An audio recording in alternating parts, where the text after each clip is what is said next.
Hmm, that's cool. And then you're probably going to want to hit the record button too, so that you can have it You don't have captured. to. It'll record it. I've done it. I've done it a Oh, couple times. really? Yeah, and we are That's live, pretty guys. cool. Not on YouTube. Hi, hey everybody. And again, if you're not speaking, please mute your mic.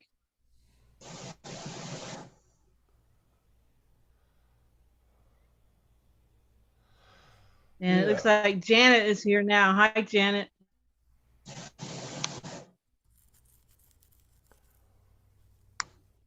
7 participants. Well, let's get started. Why don't you do a little brief introduction about what we're going to do today? Yeah. Thanks everybody for being here. I'm getting some static on my end. I hope it's coming okay through to you guys. We're trying with all this high technology. So yeah, we're going to do a language lessons of the heart mini workshop. Michael Harrell in the house. He's the founder of Language Lessons of the Heart, and we got 5 other participants. And yeah, so Michael's just going to take us through some of the processes. All right, Michael. Okay, so where am I? I should be on speaker view. So, language lessons of heart. Um, it's about healing and evolving your emotional body. But in order to kind of get a grip on that, I'm going to talk about a lot of things today. But in order to kind of get a grip on that, people need to know a good example of, or get a grip on who they are. And what I say is you're infinite and immortal and what was never created. You come from what was never created. You're part of the universe. You're part of the reality. And what we do, what we do is we record our events. Like today is an event and it's being recorded. But if you pet a cat, that's an event. And if somebody yells at you, that's an event, and that's recorded in something called the Akash, right, in your Akashic records. And the negative events and the positive events become your karma. So the main thing that we do is record the events of our life, our thoughts, our understandings, our communications. But mostly it's about interactions with humans and animals and nature and whatever. It's our interactions. Those are recorded.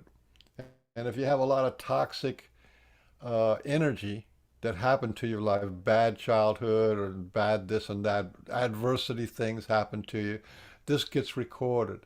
And you live your life in relationship to the panic or to the shame or the blame or whatever. You live your life in relationship to that. And then when you die, that becomes your life review, and that becomes the excuse to bring you back to another planet. And it is the energy of the event that that comes around in terms of uh, what we're doing here. And language lessons of the heart is about how to re-empower yourself and to be able to edit the events of your life, which will edit the results of your life. And it is these results, whether you feel good or you feel bad, or you have a hole in your soul, or you feel like you're the whole show. You know what I'm saying? The content of your consciousness is um, is what runs your life, right? And there's different ways of looking at that. Now, how come I'm not on speaker view? I don't understand that. Did I do that right? Can everybody see me? No? Yeah, we can Hello? see you, Michael. We can see you. Because I always see myself as a little tiny thumbnail. Don't know what that's all about. No, you're coming through on YouTube as well. You're all there. You're Oh, on good. video coming through. So we're infinite and mortal. Go ahead. Go ahead, James. Do you want to say I was going something? to say there's 4 dots at the bottom of of my screen, and I can slide it across so it can have whoever's speaking, or at the moment I've got myself, Amanda, Yeah, Lisa. I've got mine. I've got mine on speaker view, but I don't know why I'm not seeing myself. Anyway, I completely lost the plot of what I was talking about. We're talking about healing and evolving your emotional body, and why that's important. Because what you care, there's we're energy beings, right? We're infinite and immortal. The reason why we're infinite and immortal is because we're energy beings, and our energy is thought and feeling. Thought is considered the creator, and the feelings as the manifester, as the birth, as the mother. So thoughts and feelings. So every kind of interaction you have will have thought and feeling involved in it. And thought we call spirit, and feeling we call will, spirit and will, which is the Shiva and the Shakti, the man and the woman, the God and the mother, the God and the goddess. That's who we are. And then there's another theme. There's another theme. So the, the point of language lessons of heart is to clean up the content of your consciousness. Because if you have toxic stuff and toxic thoughts, toxic events that happen to you, then you carry that content of your consciousness around with you, and it works on you and against you. So if you have trauma and anxiety, depression, or whatever, the things that happen to you, those things stick with you. What's done to you, stick to you. And then let me see, I'm going to see if I open this one up. This is Harrell's Law. I'll do the screen share on this.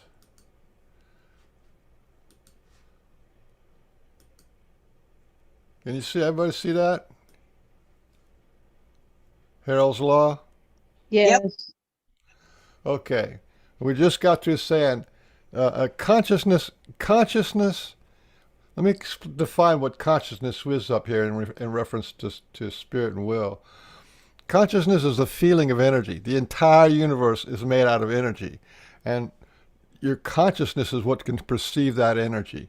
So consciousness is the feeling of energy, right? It's the feeling of energy. And all energy has a feeling.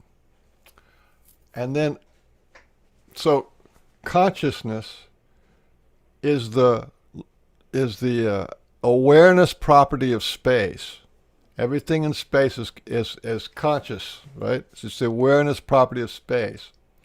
And space is the location aspect of consciousness. Where you are in consciousness is the space, is where you are in consciousness. So that's spirit and will, right? Is thought and feeling. So the energy has feelings, which is the will, and it has thought, and thought comes in later as spirit. It comes in as the I am this, I am that, or it recognizes something like this is good, this is bad, whatever. So consciousness, spirit, and will cannot be separated or disconnected. It can only be denied and ignored. In other words, we cannot hold the entirety of the universe inside of our head continuously. So what we do is we shut down to little chips of like, well, this is my life, and this is my day, this is my hour, and you try to understand everything that way. So everything is a conscious spirit and will. Everything has that male and female, the light and the dark, the magnetic and the electric. All matter is a state of conscious being, and all things are beings. This goes into that, what I was talking about, how you define yourself. Okay, here's where it gets interesting. You cannot create or destroy spirit and will beings. You can only deny, ignore, or modify your sense impressions of them. So this whole deny and ignore or modify your sense impressions of them, we have a self-identity, and that self-identity says I am this person and this education, this country, this language, this family, and right? These are qualifications that you put on that denies or ignores the whole rest of creation.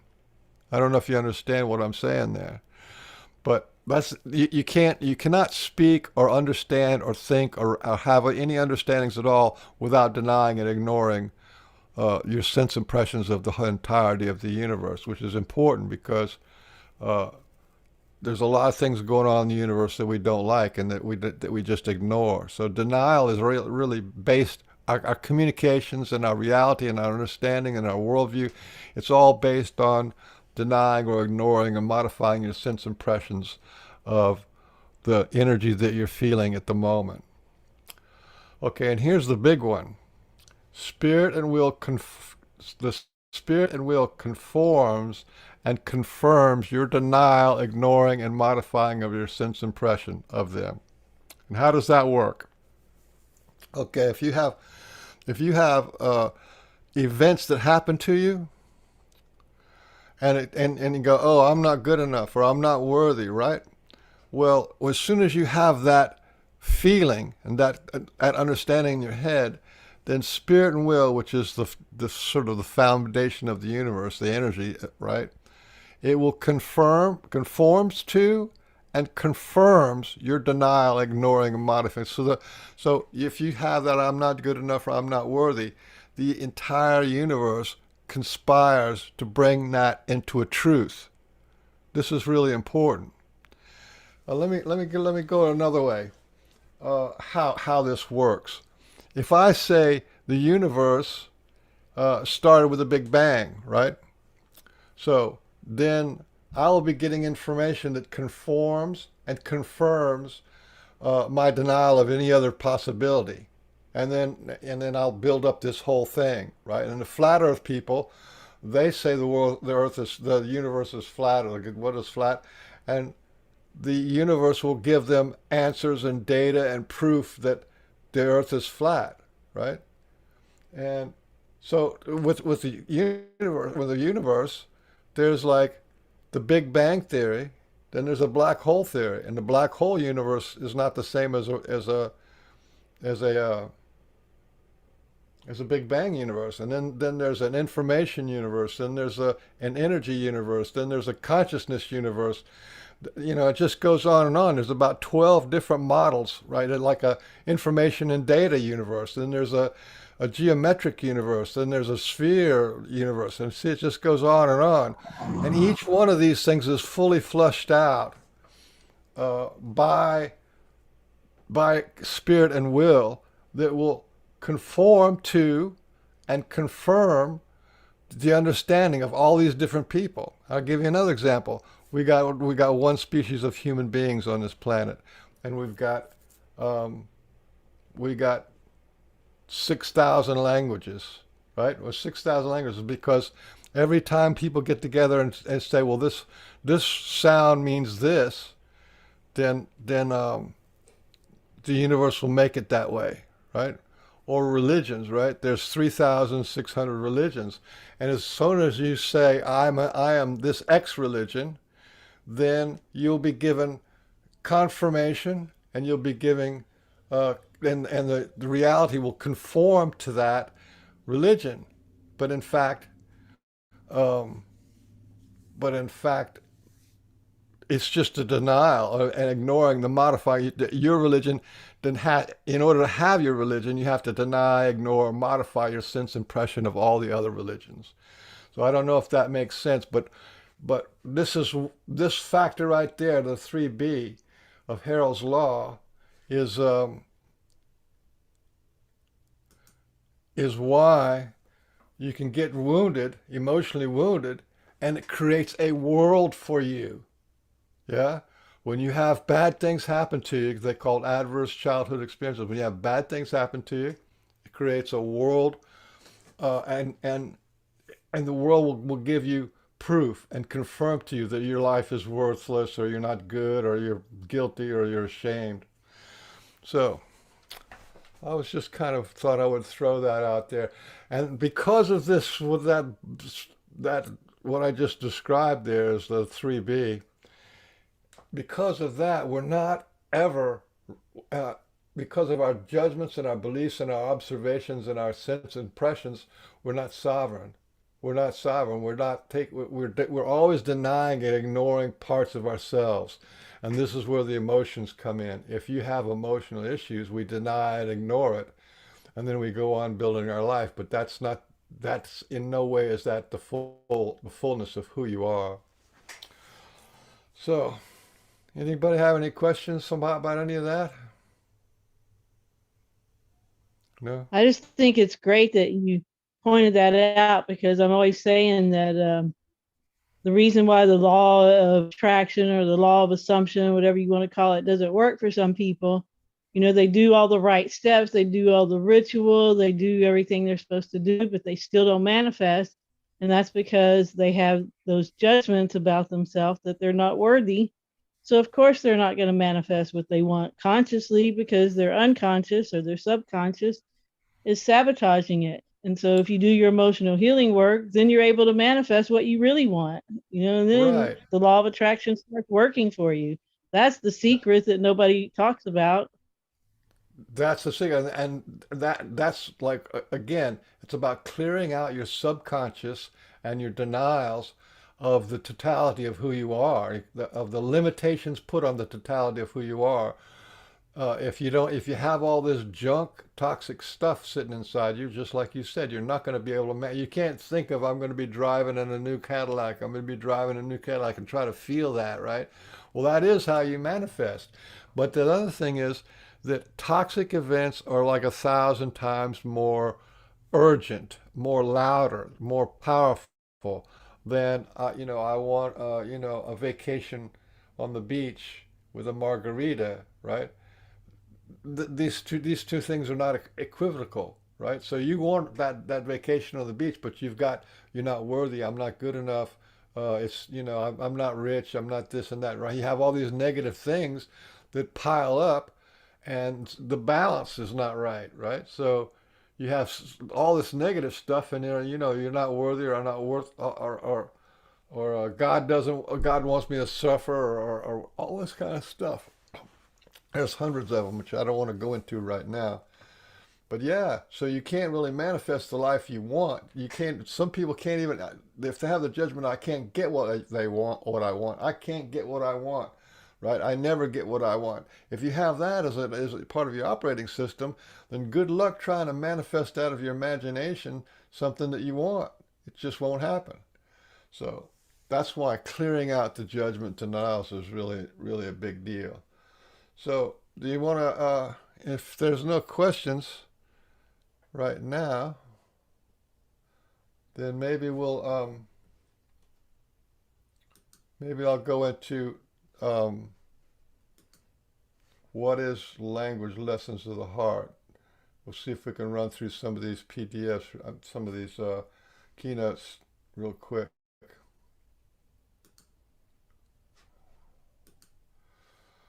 Okay. There's 4 processes of language lessons of the heart. Talking the parts of self, the empowerment process, judgment and denial release work, and emotional release work. Emotional release work is really powerful. Okay, and what is language lessons of the heart? What is a healing modality? What is a healing myth?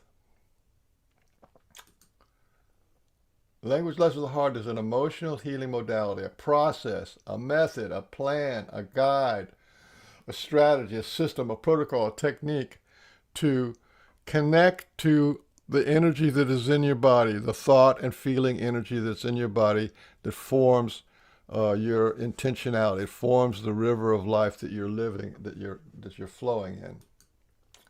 And what is a healing myth? The healing myth is the story you tell yourself. It's the outer story of your inner journey. You're born, you're a kid, you have stress, you get what you want. You don't get what you want. You have good days and bad days. And then it's also you as the witness and the storyteller. So you're telling yourself these stories. Mom did this, dad did that. I don't get what I want. I can't get what I want. I have to be good or I have to be bad. I'm a rebel. All this stuff. The story of your adversity is much stronger than the story of your, the good things that happen to you. And there's a lot of good things happen to everybody because they're alive and they have food, clothing, and shelter. but our adversity becomes like these demons, these monsters, the dragon and this that happen to you, the things that happen to you. So a healing myth is what happened to you, and then what you do end up doing to overcome what happened to you. Okay, and that brings you to the hero's journey, right? And everything is the hero's journey. Our life is a hero's journey, and you want to look into the you know Joseph Campbell about all that hero's journey. There's a lot about that.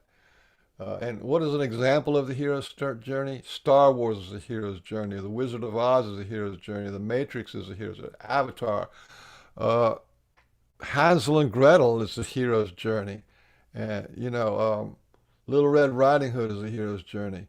Back in those days when you had those, kids stories, the parables and stuff, that was the first beginning of psychology, and the pre-modern world mythology was indispensable.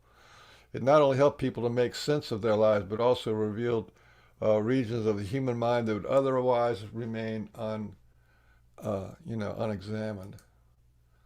Okay, and who this it's important to know about the players. I'm just going to introduce you to the spirit, heart, will, and body. Your hero's journey.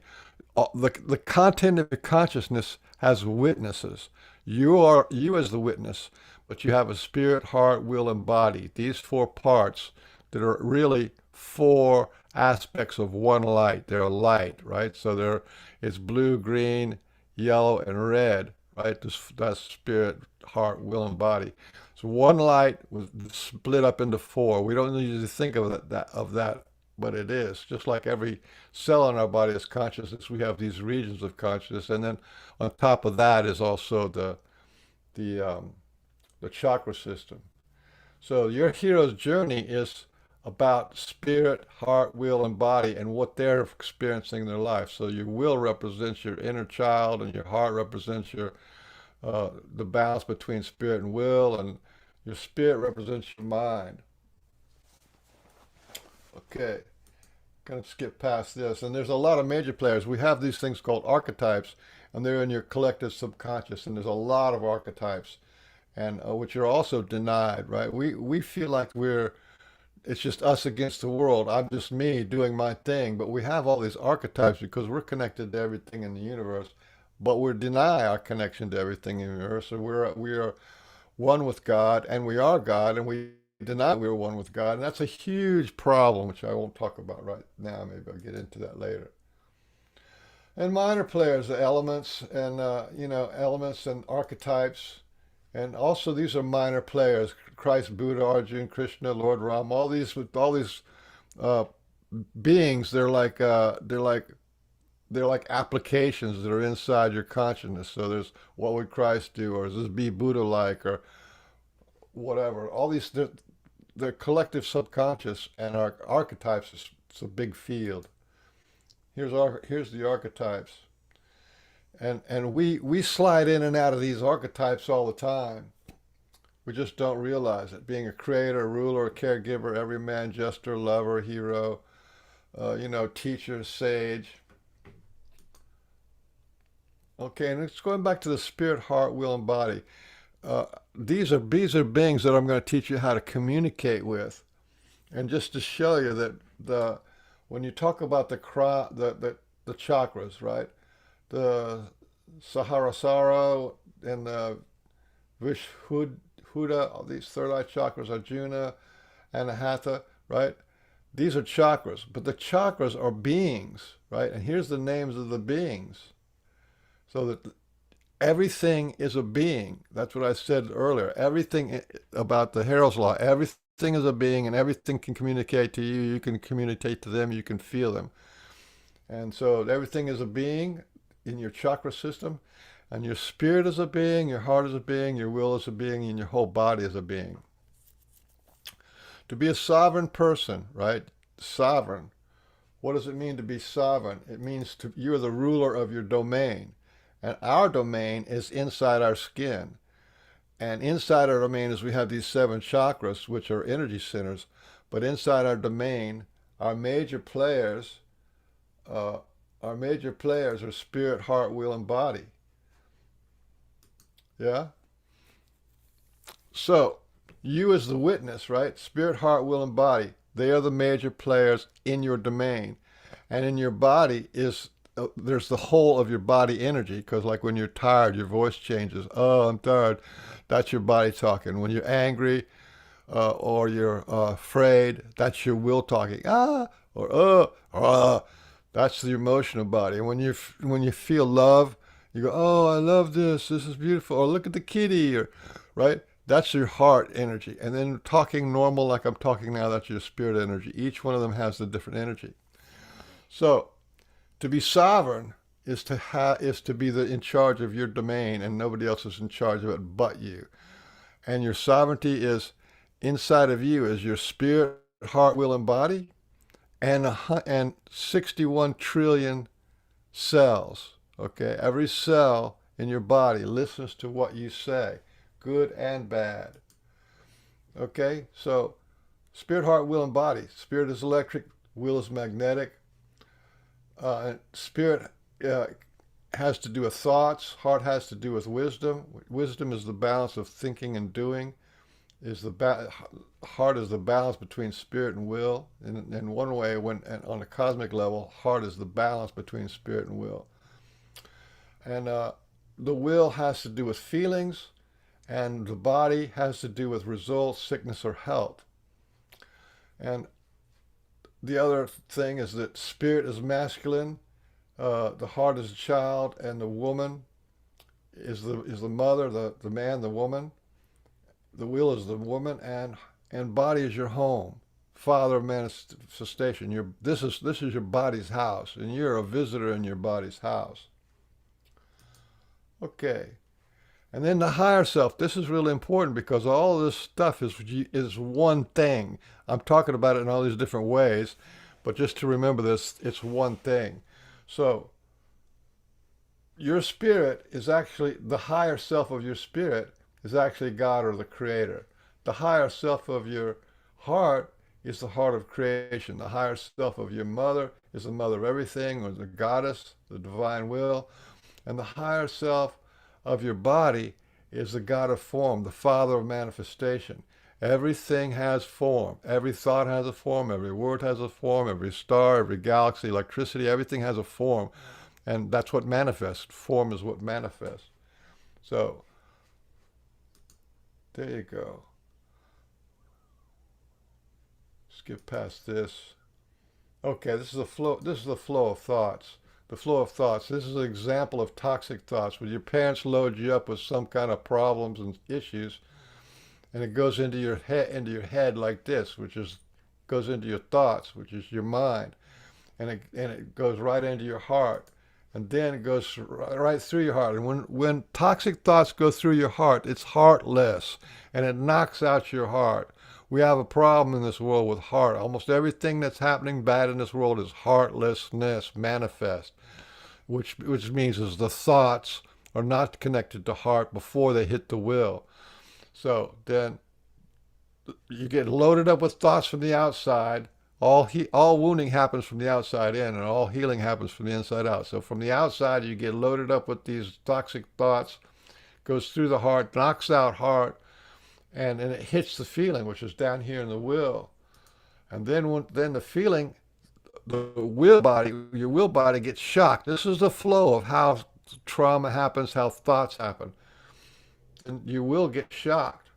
And once you will get shocked with this, I'm hurt, I'm whatever, and start crying. Then after it gets shocked, it goes out to body. And it goes out to body as pain and later as disease, right? So your body has to, your will, your spirit, your will and body are what manifests pain and suffering in your life. And this is what's called catching a charge, right? All illness and all physical illness and all emotional illness has to do with undischarged traumatic stress. That means it's held in your body as a electric charge, and it also has the meaning and the feeling and the whole memory, the whole little thing there is an event, and that event is called undischarged traumatic stress, also known as imprinting and bonded trauma. Okay. Now, how one gets so wounded. We get wounded automatically, subconsciously, non-verbally, and invisible. I'm going to repeat that few more times. And that's how it is. Thoughts, the thoughts go from the top down and from the inside out. There's four processes to reverse your wounding. All wounding happens automatically, subconsciously, non-verbally, and invisibly. And what Language Lessons of the Heart does, and we're going to start doing this right away, is from being an automatically wounding happen automatically. To reverse that around, you have to become deliberate. You have to do something. You have to know something. You don't have a choice until you install a choice. That's doing something. And then subconscious becomes conscious. You're consciously doing something. You're not, when you live your life on automatic, automatically you'll drive off the road. But when you have to become conscious of what these thoughts, feelings, and the energy in your life is doing, and what effect it has on your spirit, heart, will, and body. When you do that, you're taking control, and you become sovereign on the inside. All this happens in a nonverbal and invisible way, and you can make, with memory and imagination, you can make what is nonverbal and invisible becomes verbal and visible. And that is the short introduction to uh, Language Lessons of the Heart. Anybody have any questions so far? Yes, I have a question. Okay. Could you go back to slide 20, please? Oh, I just did this funny thing. Let me do that. Whoops.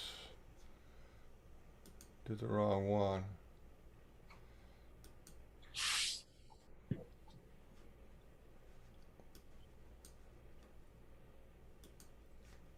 Slide 20. Yeah, screen share.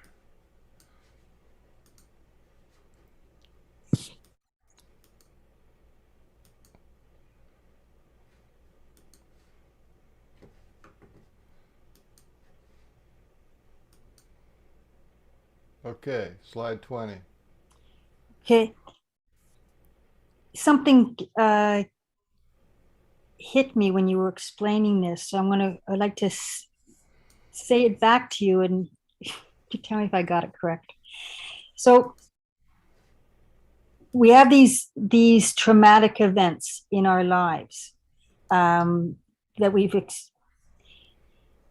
and then what caught me is that we call people into our circle, or we experience people that re-engage these traumatic experiences. I don't even, I'm not saying it coherently. It's this idea that we have these patterns. We meet the same people, or that we have similar experiences. And is it because it's that attraction, that magnetic attraction, and until we resolve this undiagnosed, some trauma that we haven't looked at, we'll have this magnetic attraction to people or to things that give us this opportunity to heal that aspect. Yes, you're absolutely right, but there's more to it than that. Okay, please go on. And that goes back to, see if I can, yes, okay, first of all, your pain, pain, ouch, pain, is concentrated self-love. Pain says, Tom, do something to me, stop now, help, ouch, I'm hurting, do something. Pain is a call to action, okay? And that's why it's so persistent. But also remember, remember what I said about this, yeah, here you go. Also remember what I said about the Harrell's Law, right?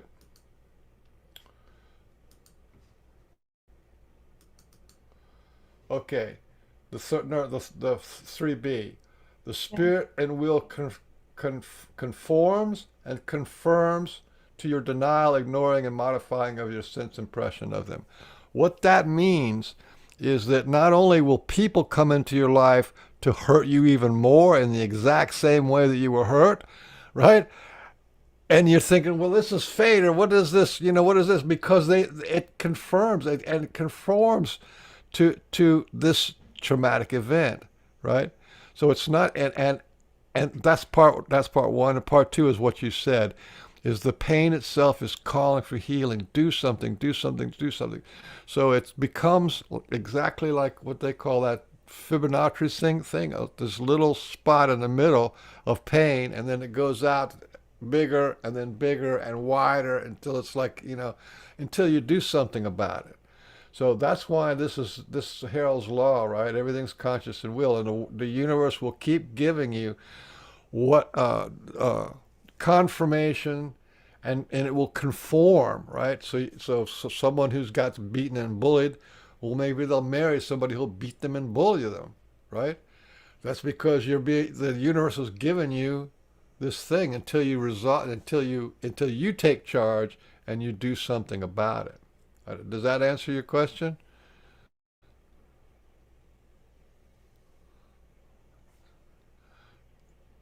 It wasn't so much a question that I had, but just that you were speaking. I'm thinking, oh, is that what you keep having?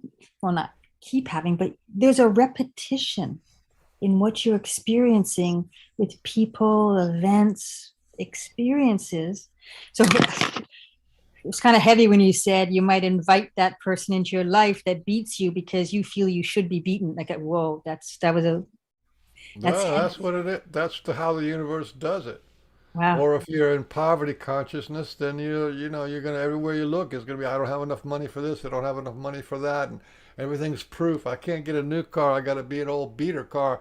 Everything's proof of the imprint. Everything's it proves and confirms and conforms to whatever it is. Now, there's a lot of, now it also does that with good things too, but because the good things aren't as loud as the bad things, right? Because no matter how bad your life is, you still probably eat every day, sleep every day, watch TV. I mean, you have a pretty, that's pretty nice, and we take that for granted. But these toxic things are like, oh no, it's this big, they're big and powerful and urgent, and they never sleep because it's stuck energy. It's undischarged traumatic stress, and if we don't discharge it, then that charge is held aside as like a capacitor, right? A capacitor is something that's like a battery, and but it isn't a battery. It's when you get triggered, the whole thing pops out, right? This whole reliving of the event pops out. So we're capacitors, and we're like batteries and capacitors in that way. So thoughts are electric and magnetic in that way. So yeah, that's a really good observation. And this is why, because of these things, this is why, and since we don't have control over it, we have no choice. In order to have choice, you have to install a choice, and that's what a healing modality is installing the choice, right? You don't have to feel this and that. You open up the Pandora's box, and you get in there and fix your car. You fix the tune-up or whatever it needs you need to do. You clean out the mess that somebody else made in your life. Okay. Yeah, it's all energy. This is These all events are, new. Much of it, well, let's say 90% of this is new to me. I've had my own journey of finding out things, but and then, so Archaics brought me to Julia, Jason brought me to Julia brought me to you. And so there's all these opportunities to heal. But all three of you are talking about things that are, in some respects, they're not foreign, but they are foreign, meaning I've just never experienced them.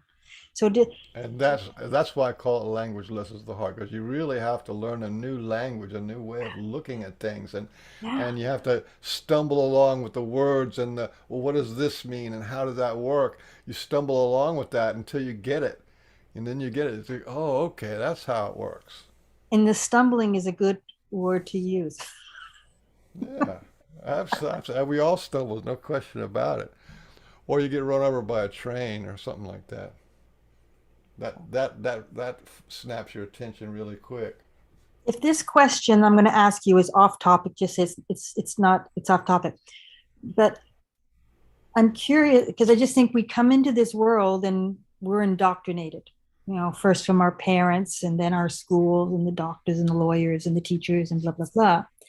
And they set us up for failure. It's like, or is it not a setup for failure? I only said that after I said that because my initial thought is that it sets us up for failure. It sets us up for hardship. And as Julia said, a lot of people like this language of the heart. It's something that often older people do, and I'm just a few months shy of 60. So I'm one of these older people. And imagine if I had Yeah, this. I'm 72. And when did you start your journey to create this that you're Well, able to that was a dark night of soul. It was started in around 1990, 90? and I did all my work in the middle of '90s and to the late '90s. Then I didn't do anything for a long time because my whole life was blown apart, and then I did a lot of healing work, but then it took me another 4 or 5 years to integrate. And it wasn't until survive, had to live and stuff, and to integrate all this. It took a long time to integrate not having pain. Believe it or not, pain is such a big part of life. So you were right. You're right about saying that you have predatory parents. They don't think of themselves as predatory, but they want you to do good. You got to be doing good in school because we'll look bad. We made mistakes and you got to fix our mistakes. We want to live our better life. We don't want to do any healing. We want you to do the healing. We want to make sure. So that's kind of like this predatory thing, right? Then so you go from predatory parents to predatory school to predatory church to predatory government to predatory banks to predatory insurance to predatory. It's a predatory environment that we're in, and that's what makes us slaves. And they call us sheep and all this kind of stuff. And it's usury. It's usury, and they do it by denying your sovereignty, by denying your possibilities, by denying your choice. They deny you your choice. You don't have a choice until you install a choice. You have to look for the choice to be, right? Because everything that you have in your head is a denial of something else. It's a place where you can't choose, right? Because how many people do you think choose to be God and take that seriously? We're denied. No, you can't do that. Oh, no, no, no. That's off the table. Don't do that. That's off the table. A tree can be God, but you can't, right? It's funny. It's just funny business because this whole predatory thing is based on them being higher and you being lower. So there's authoritarian, right? The spirit is the one who thinks the most is the God, and the one who feels the most is the bum. And that means children are just little, they're the lowest. They have no rights. Then the women have less rights, and then finally men. But anyway, that's how it goes. It's a predatory system, and media plays into that. Our whole self-image and the whole that kind of stuff. But okay, let's see what anything else. No, Hi, thank Michael. you. I have a question. Okay, Can you hear go me ahead. okay? I'm driving hands-free. Is my background noise? Can you hear me? You're skipping in and out, but just go for it anyway.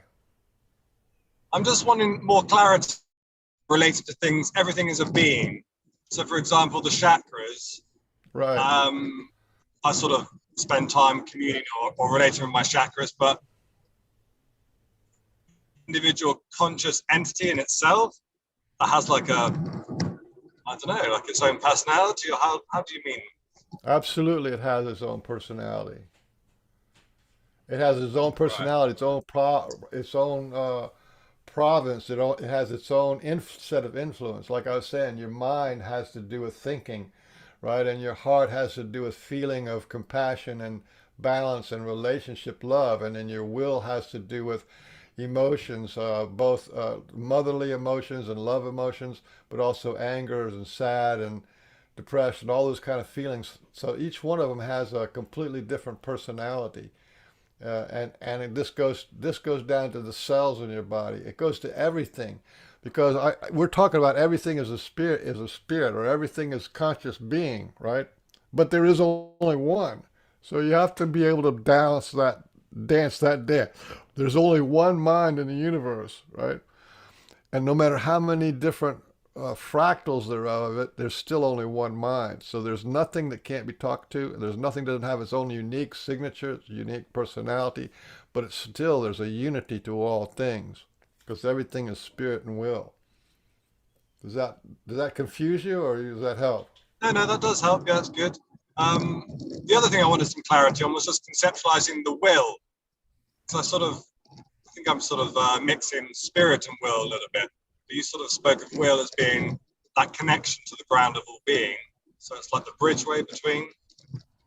Is that?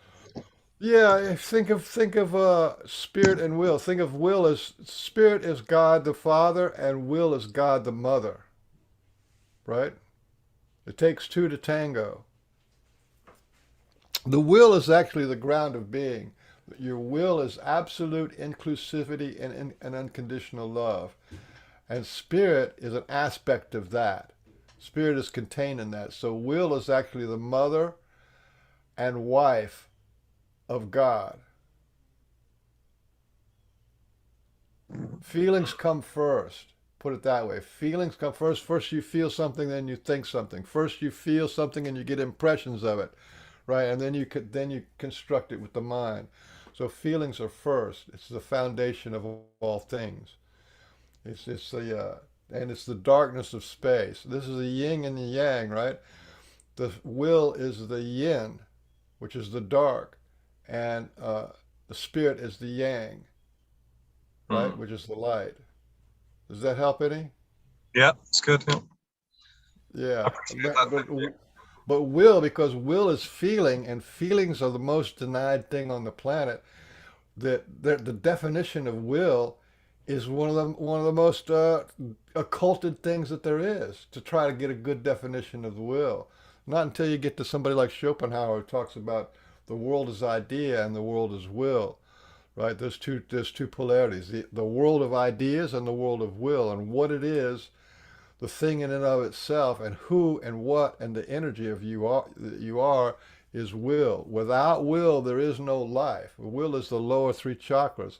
Without them, that fire in the belly and the passion and the sexuality and wanting to eat, food, clothing, and shelter. Without will, there is no life. There is no reproduction. You know, you can take two books and roll them together. They're not going to make a pamphlet, right? You have to have a living uh, woman to man and woman rub each other together, you can make a baby. I don't know if that helps or not, but will is the big deal, because the government's trying to deny our will, right? The police try to deny our will, the government, the banks, everybody's lying to us to try to get to our will, right? Because they want to crush the will of the people. They want to crush the spirit of the people. They want to crush the heart of the people. And they want to crush the body of humanity. That's their goal, because it's only by having a crushed, uh, diminished, denied will that they can have usurp our authority, usurp our sovereignty, and make us slaves to a slave system of their own demonic denials. Does that make sense?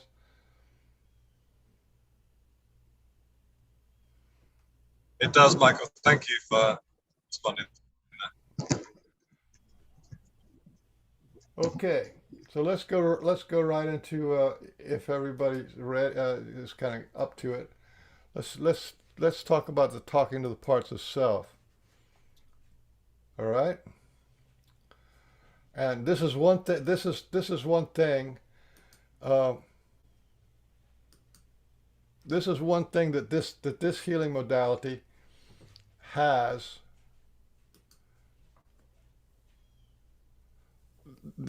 over all other healing modalities in the world, and that is that the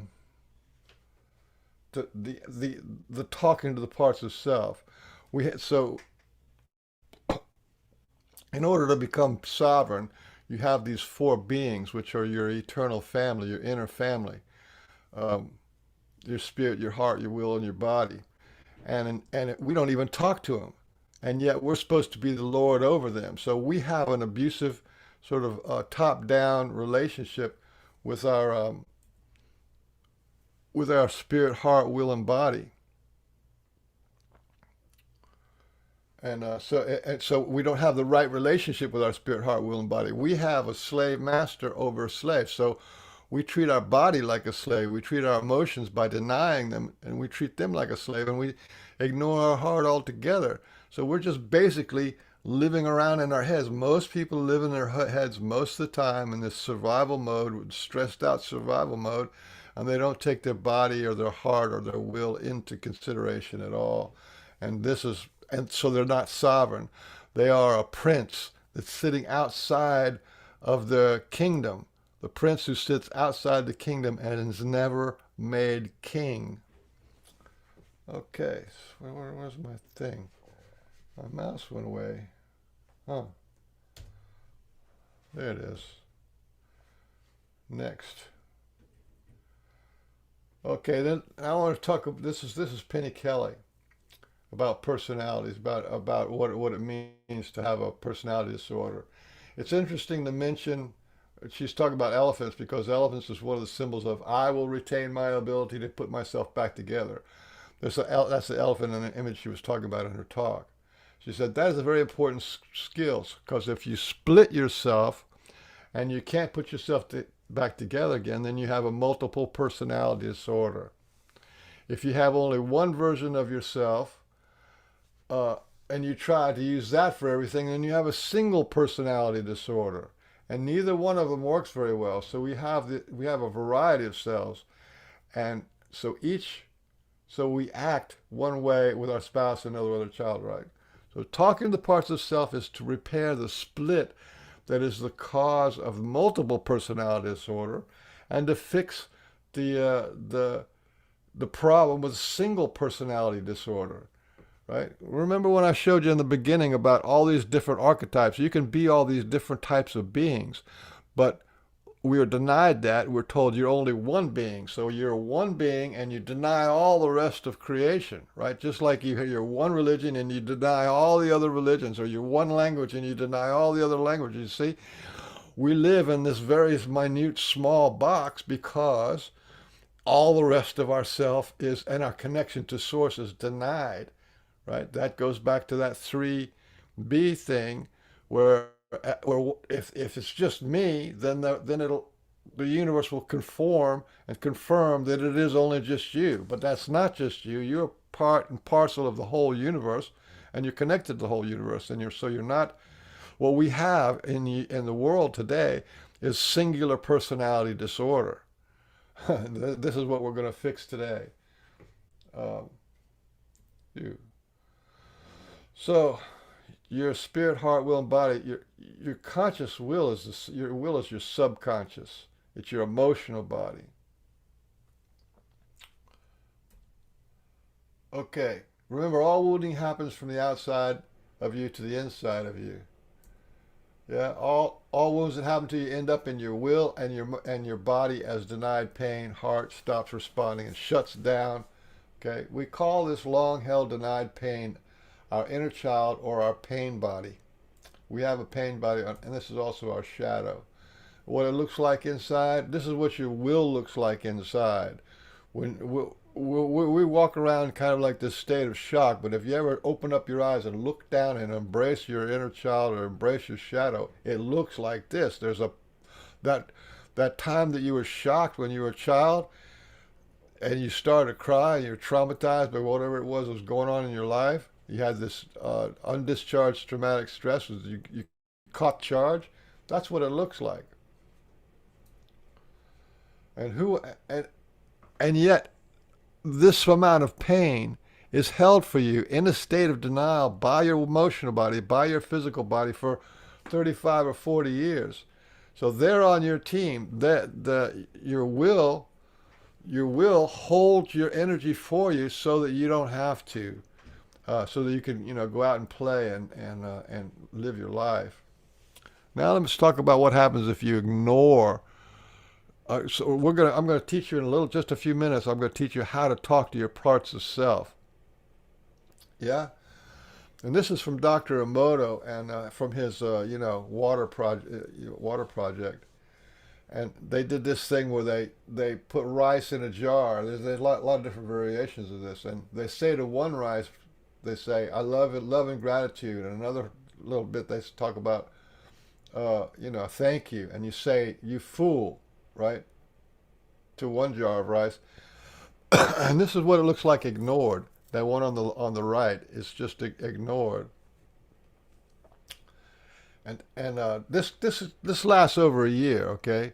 But we're kind of basically made out of rice and water too. Here's another example of it. If you don't talk to your parts of self, you don't acknowledge yourself, you don't have self-love, you don't have any self dialogue, then you're ignoring your spirit, heart, will, and body. You're ignoring your parts of self, and you're ignoring what's going on. This is what happens. I love you there is ignored. When you ignore it turns to mush, and ignored is even worse than if you go around saying I hate myself. And here it is again, another thing. This takes years to do it, but so does disease. Disease doesn't happen overnight. Sometimes it takes years to creep up. So if you say to this rice, I hate you, you're an idiot, you can see it turns kind of like black stuff.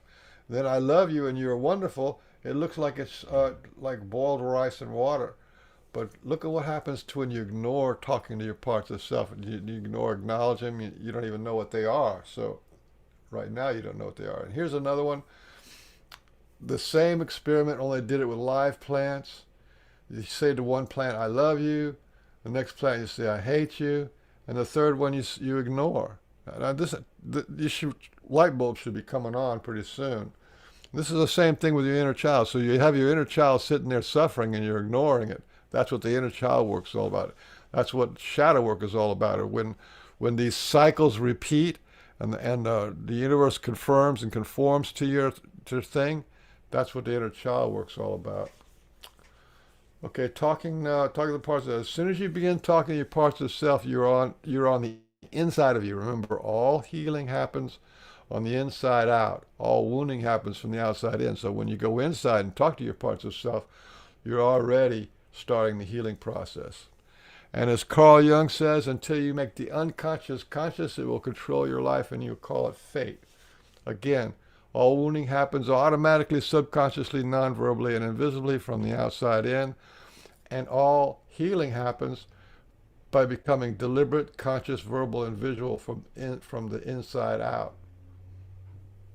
And this has to do with the kingdom of heaven. Remember, I talk about sovereignty. The kingdom of heaven is inside you. So why does this outer world teach you so little about your inner world? Because they want to keep you slaves. They want to keep you not engaged in your inner world and being sovereign. They want you to be, subject to the government, religions, families, business, the laws, all that kind of stuff, with you as the sheep at the bottom. And a little bit of you are gods and all of your children are the Most High, but you shall die like men and fall like one of the princes.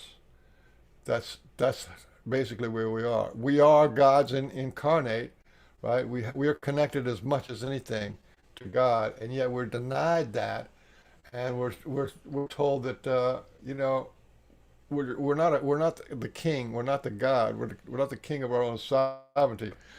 we're a prince, and we're not even allowed in our own kingdom. It's like taboo to go inside.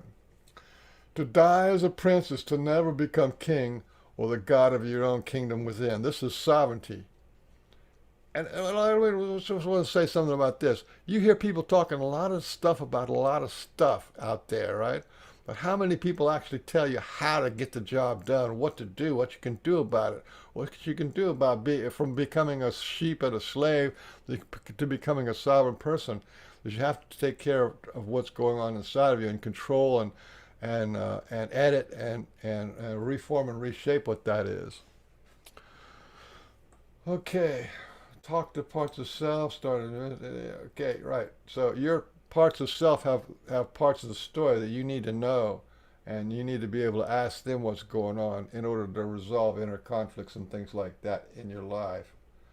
I'm doing this kind of fast. We're going to do a little one-on-one kind of a thing here in a second. Here's the Wizard of Oz. You got spirit, heart, will, and body. These are the four parts. So I'm just saying, this is a good example of spirit, heart, will, and body, and then their whole little journey to go, kill the queen and, talk to the wizard. That's a healing myth, and that's kind of what we're talking about here.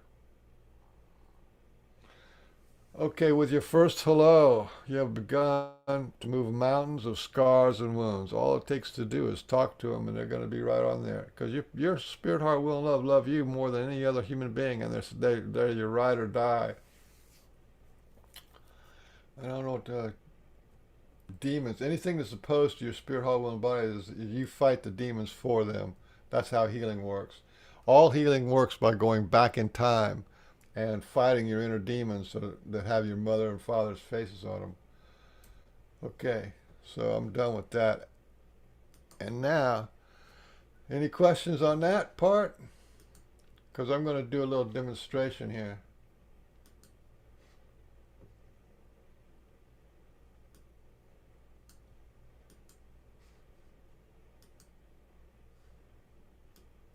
How's everybody here? Everybody's Yep. mic is off. There's I'm Amanda's got a mic. Yeah, Lisa? Who's talking? Amanda? Amanda. Yeah. What? Any questions, Amanda? How you doing? I'm doing good. Yeah. I'm staying with you. Yeah. Well You, done. you, you know a lot. Had to. Okay, there's no questions. If anybody ready to learn, so I'm still bothered by my Zoom view here. What do my full screen looks like? It doesn't look like any better than anything. Okay, here's what you do. Can everybody see me like this? Yep. Here's what you do is these four parts of self. You can talk to them, and they can talk to you, just like when you were a kid and you're playing with sock puppets, or you're playing with you're playing with like little toys. Hi, what's your name?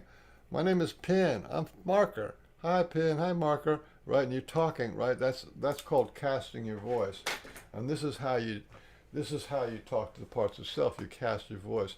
They are already connected to you, and you just have to talk to them. And this talking to parts of self. So you can just imagine gathering the energy of your head and put it in your hands, and then you speak into your hands because you want to have this visual.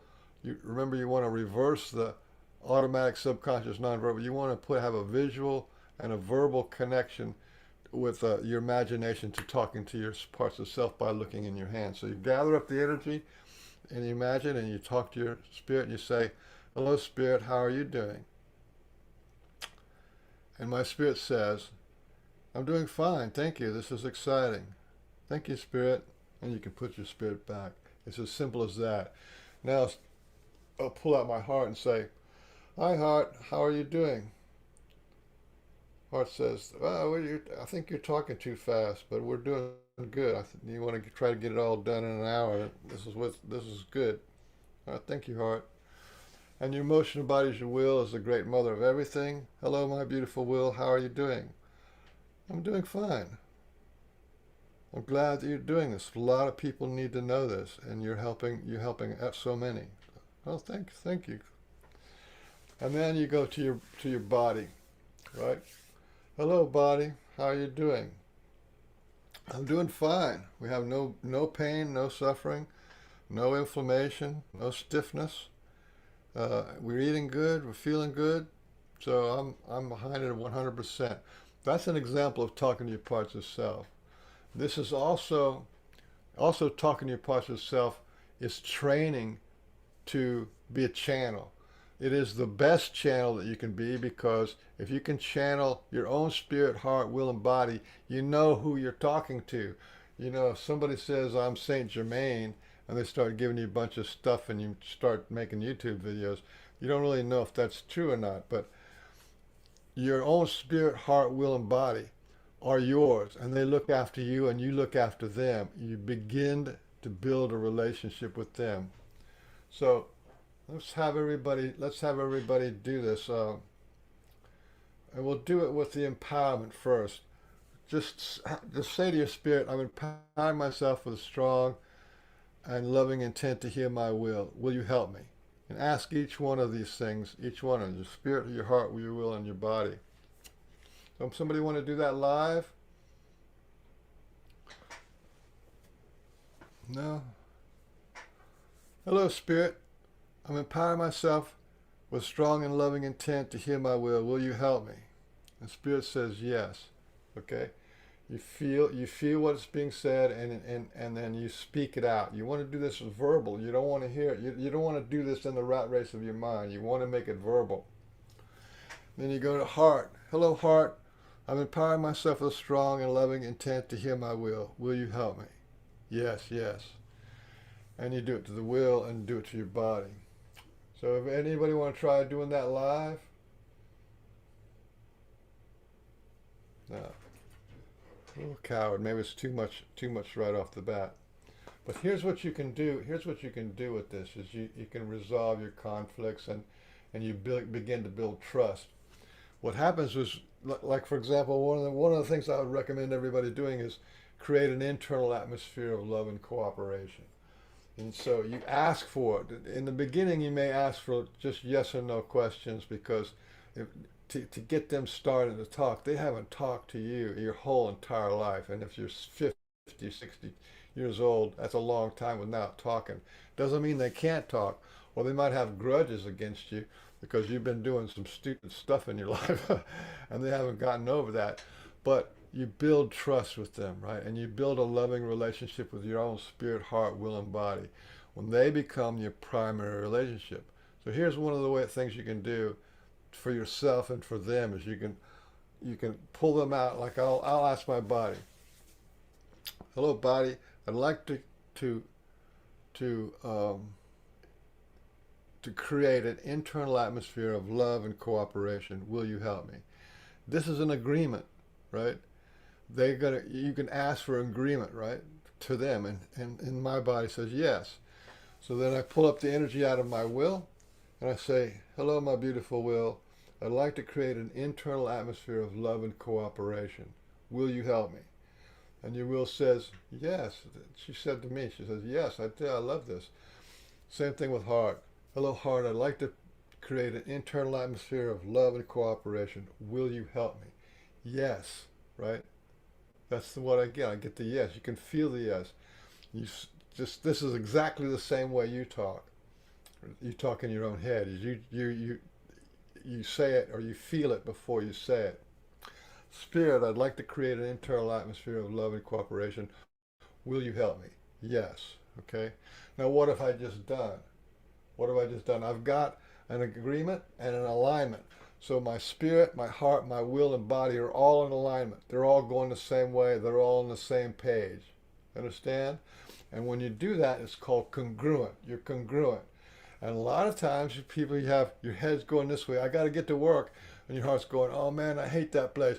And your will goes, they hurt my feelings over there. So you see what I'm saying? Your head's going this way, your heart's going that way, your will's going the other way, and the body says, man, I'm having a hard time dealing with all this conflict and discord going on in here, right? So you can become congruent, you can become in alignment, right? And if you say what you're going to say and you do what you're going to do in alignment, that makes you authentic, okay? This just by talking to the parts of self, it makes you congruent in alignment and authentic. So when it comes to things like um, emotional healing work, right? You can just call up your spirit. It's like, spirit, who is hurt the most right now? Who has some issues that need to be addressed? And your spirit could say heart or will, right? And then you pull out and say, listen, I hear your heart. I hear you're having a hard time with this or that, right? And then you can work on it. Just like if your kid is having a hard time, or your little daughter is being bullied or something, you can work on it. You know what I'm saying? You do inner therapy. You become the coach or the mentor or the reparenting yourself. This is what you can do with talking to the parts of self. And remember, the same process of talking, the higher self of your spirit is God. The higher self of your heart is Jesus, right? And the higher self of your will is the mother of everything, and the higher self of your body is the father of manifestation. So when you do this over time and you do it with us as part of the daily process, don't be surprised if God the Father stops in once in a while, or heart of creation stops in once in a while. You see what I'm saying? This makes you supremely connected inside yourself and sovereign. The other thing is, and I want you to hear this really clearly, is you've just increased your self-love by 400%. You can show self-love to yourself. You increase your self-love by 400%. Because most people don't, when you say, do you love yourself, you don't have an image in your head about what yourself is. You go, oh, well, I got all this junk and I got all these thoughts, and what am I? And I mean, this fog of automatic conditioning. You don't know what yourself is because you don't have an image of yourself. You don't have an accessible self to love. You can love a cat, you can love a dog, you can love the weather, you can love whatever you want, but you don't have a love for yourself. Most people do not love themselves. This gives you access, the ability to love yourself by 400%. And this is a big, big, big, big, big deal, because they love you 1,000%, and you can now love yourself 400%. And then you get these agreements. You're starting to see how this starts to creep up. You get making agreements in your life, and you know what's the best. And then okay, then let's say you have illness, your physical illness to your body. You can ask your body, what's going on with the physical illness? What should I change? What do you need? Who got hurt? Where did this start? Did it start in my childhood or what? This is like, you need to know this kind of stuff to be a sovereign, ruler of your own inner kingdom. Okay, so that's talking to the parts of self. Anybody's got any questions so far? Okay. Yes. You're the creator of this, would you call it a modality? So my question is to Julia, because you taught Julia. So when you're doing this, or you're doing this, and you're asking your body or your spirit or your heart or your will, you present the question, Julia, when did you hear the yes? Well, I heard it immediately. Oh, well, okay. Yeah, it just depends, I guess, on where your parts of self are at that time. Okay, thank you. Yeah, you got to be willing to invest, a few weeks to get this ball rolling. Okay. To get them to where you can get it. Like you and I are having this conversation because we've been talking through our brains for a long time. But people don't talk from their heart. We sing often from our heart, but we Sing? don't often sing. Okay. We sing from our heart often, but we don't normally, it's not as common for people to talk from their heart or to talk from their will. When somebody's very passionate, you can hear the difference. It's sort of like astrology. You can tell when somebody's just in their head, And then if somebody's talking or giving a demonstration, you can tell if they're in their heart. And if somebody's really passionate and emotional about and about what they're talking about, that comes from their will. So you can actually, as soon as you tune into these frequencies, and these are really important frequencies to be able to tune into, because it's these frequencies that create your reality. How you treat yourself is how the world outside treats you. That's a repeating pattern. And if we're completely ignored, if we ignore our own spirit, heart, will, and body, then I guarantee you the government's going to ignore your spirit. It's going to ignore your body. It's going to ignore your will. As the will of the people's out the window. We don't want any of that. None of that. All right. So you get outside, right? Remember the Harrell's Law 3B. If your internal government system is one of ignoring, then that's the only way that's the only government system you're going to have, is one that ignores you, or one that denies you, or one that abuses you, right? Because that you don't matter, right? So I don't know if that making sense, but the outside reflects the inside. That's correspondence. Above responds to below, and below responds to above, the inside and the outside. That's how it works. So the more connected you are to your inside, and the more sovereignty you have on the inside, you have to begin to reflect that on the outside too, right? And that'll affect your votes. It'll affect what you buy and all this kind of stuff. And your the universe will begin to build a reality for you. It will conform and confirm that reality for you. You're actually creating a reality for yourself by talking to the parts of self. That's just one key element. And this has never been presented on Earth before. And for the life of me, I can't understand why. The only avatar that had anything that said anything about this was Christ. And Christ asked the Pharisees or something. He asked one of these rabbis. He said, "What is the greatest commandment?" Yeah, remember that one? What is the greatest commandment? And just like that, the rabbi said, to love God with your whole spirit, with your whole heart, with your whole will, and all the strength of your body. And Christ said, that's right. And to love your fellow man as you love yourself. That's the key, okay? How can you love somebody else if you don't love your own spirit, heart, will, and body? If you have denied love for yourself, then how can you love God with a denied love for yourself? We have 4 times less the love than you can have. So you see what I'm saying? We kind of like get squeezed. We're kind of like a dish rag that gets squeezed all of something out of us. But it's that thing, right?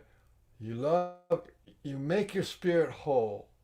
You make your heart whole. That's what healing is, to make whole. You make your will whole. No more holes in your soul. And you make your body whole, right? And then you can go about loving God, or you can love your fellow man as you love yourself, because now you got a cool bank account of self-love. You see what I'm saying? You got a bank account now, so instead of your self-love being on empty, because I don't even know how to do that. How do I do that? Right? Well, this is how you do it. Simple, but it's really life-changing. And I think that's one of the key features. If you understand that, look, remember when Penny Keller was talking about having split personality, multiple personality disorder, and then having a singular personality disorder, right? So now you don't have a singular personality, or you have a polyphrenic. You're not monophrenic, you're polyphrenic. You have these 4 parts of self. You're polyphrenic. Phrenia is like personality, right? 4 personalities. You have these 4 personalities that are operating as one. You're really one being. You're really that white light, but that white light, for the purpose of healing and for the purpose of self-love, is split into, blue, green, yellow, and red, right? So that you're still one, even though there's four parts that you're talking to with you as the observer. This is really key because if you understand that all your abuse and all your pain and all your suffering is being held by your will, then you're going to address your will. You know what I'm saying? Because that's where your deepest pain is. That's your inner child. That's where your suffering is. That's where your turmoil is. That's where your self-hatred is. That's where your anxiety is. That's where your panic is. That's where your guilt and shame and blame is. And you clean up the mama and you clean up the trauma. That's the way it works. But you got to talk to them too. You can't do that as like over the phone, right? Talk to your parts of self. You can talk to your heart and talk to your. And they're simple people. They know who you are. They've been living with you forever, and they hold that they're on your team. They are on your team, right? They're uh, team humanity all the way. Michael, I have a question from the YouTube chat, and Josie wanted to know why it has to be verbal. Why can't it be written? Because you need to hear.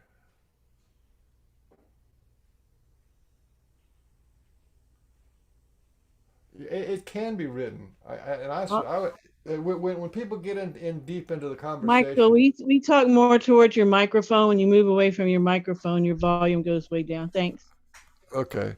Well, it can be written, right? But and even better than written is to record it. There's some things that you need to hear so valuable that you really should have a recorder or a camera or something when you get into doing process work.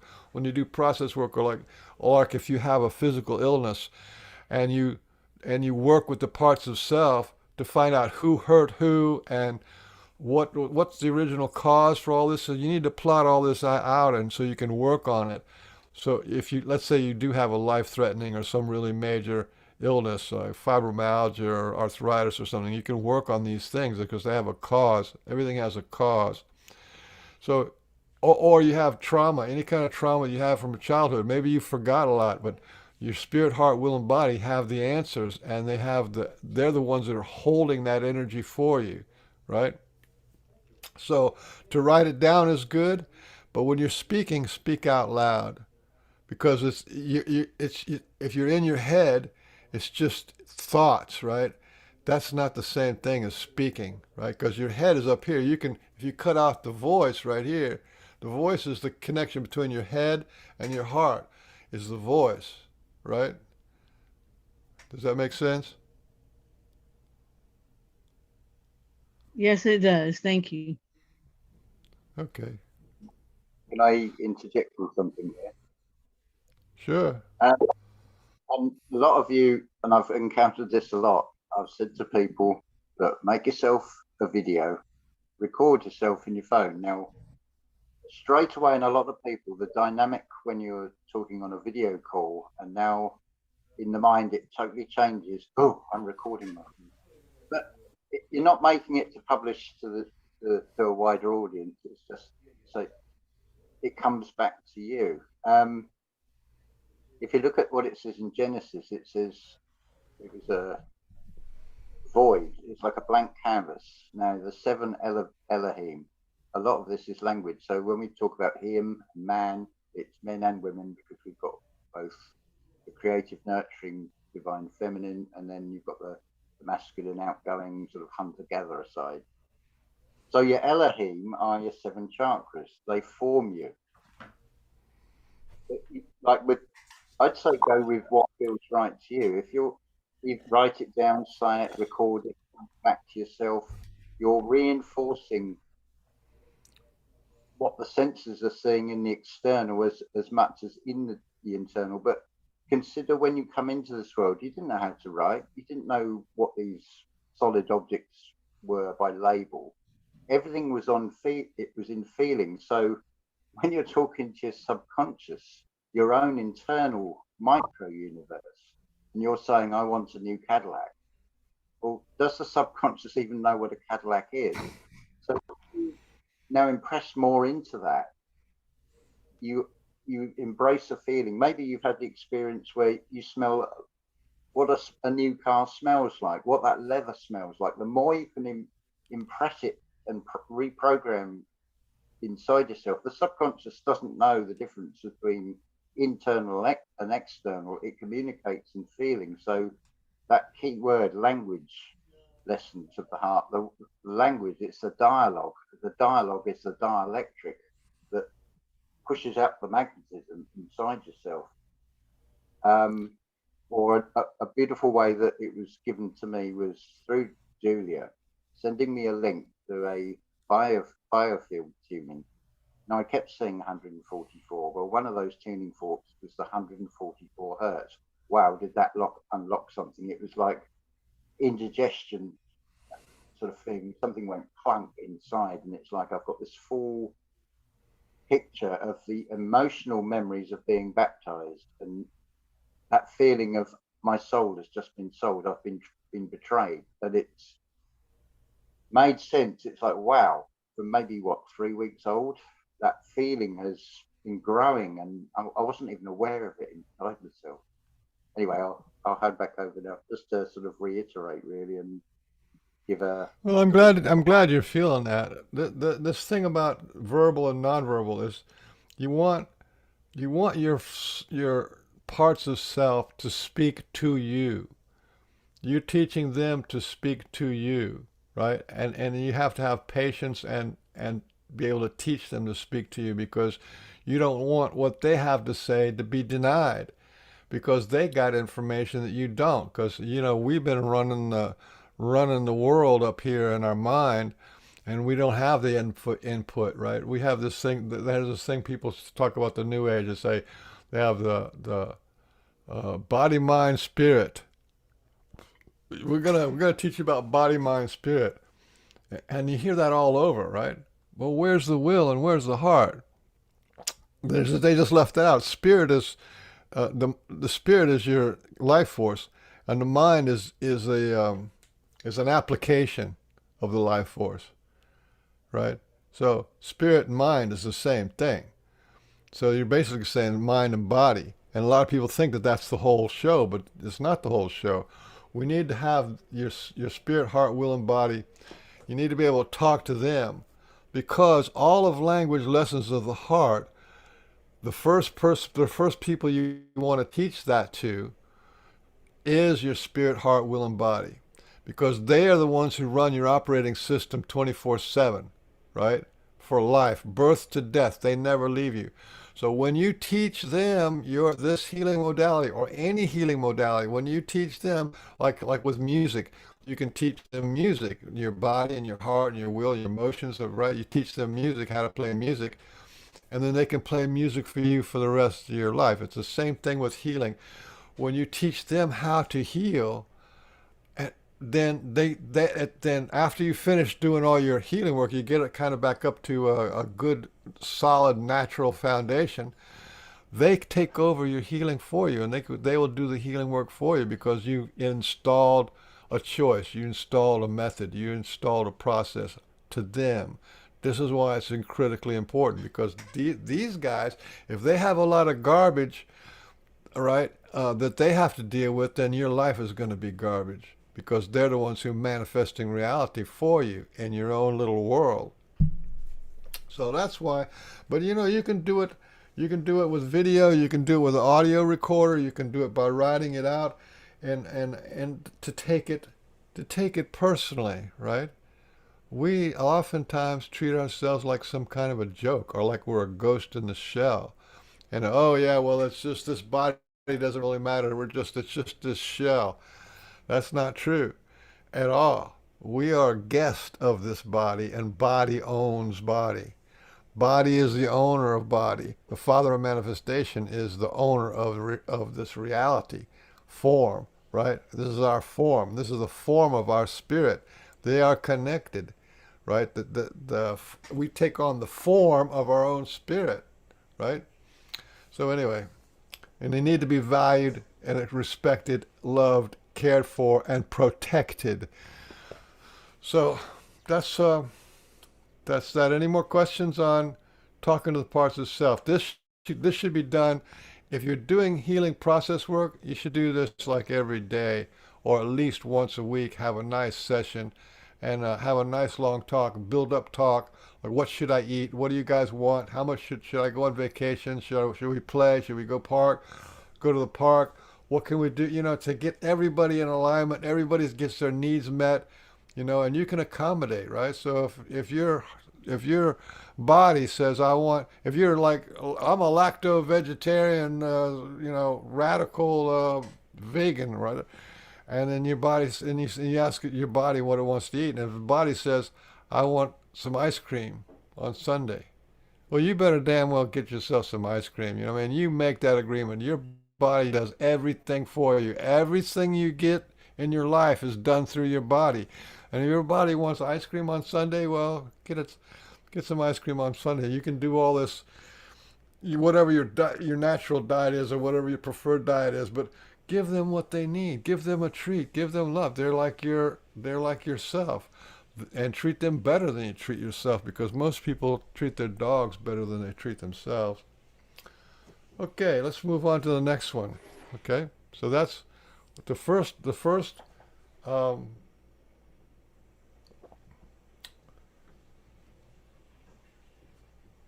the first one is talking to the parts of self, and this is about how to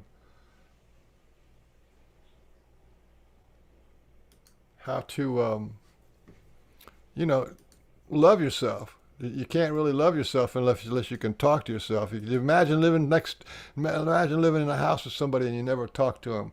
That's not really love. That's not really being a good neighbor. So this is the core foundation of language lessons of the heart, is to speak to your 4 parts of self. And now what I'm calling the second one is the empowerment process. The empowerment process is like something that you say, and you do empowerments over and over again. And I'm going to try to introduce you to reframing and intentionality. The reason why you'd want to do the empowerment is because of your intentionality. Okay, the empowerment process, it goes like this. You say this out loud so your ears can hear it. I'm empowering myself with a strong and loving intent to heal my will. Will you help me? That's the first one. The idea is to say this about 100, whatever it is, 10,000 times. And I want to live. Will you help me? I want to be fulfilled. Will you help me? These are something that you do. These are the empowerments, and you say them like basically 100 times a day for 3 months. Okay, the understanding is everything is energy, and everything is energy. Consciousness is the feeling of energy. All energy has feelings, and if you increase the energy, you increase your consciousness. This is why you want to keep it simple. When you increase the energy, you increase your consciousness. If you increase your consciousness, it increases your energy and power. This is why you do this repetitive thing, because think of the empowerments as like putting gas in your gas tank. All what is you is just fixed energy patterns, okay? And this is going to break the energy patterns. Doing the empowerment is a break in the energy patterns. And when you change the patterns by doing the empowerment, you change the feelings and power of the new patterns. So this is you intentionally creating a new pattern. Even though it's nonsensical in some ways, you're creating a new pattern. It's an act of will to heal your will. As patterns of energy are felt as time, emotion, thought, memories, beings, parents, and people, with you as the experiencer. All patterns of energy that you and your history are mutable and changeable, okay? You got to get that in. I'm empowering myself with a strong and loving intent to heal my will.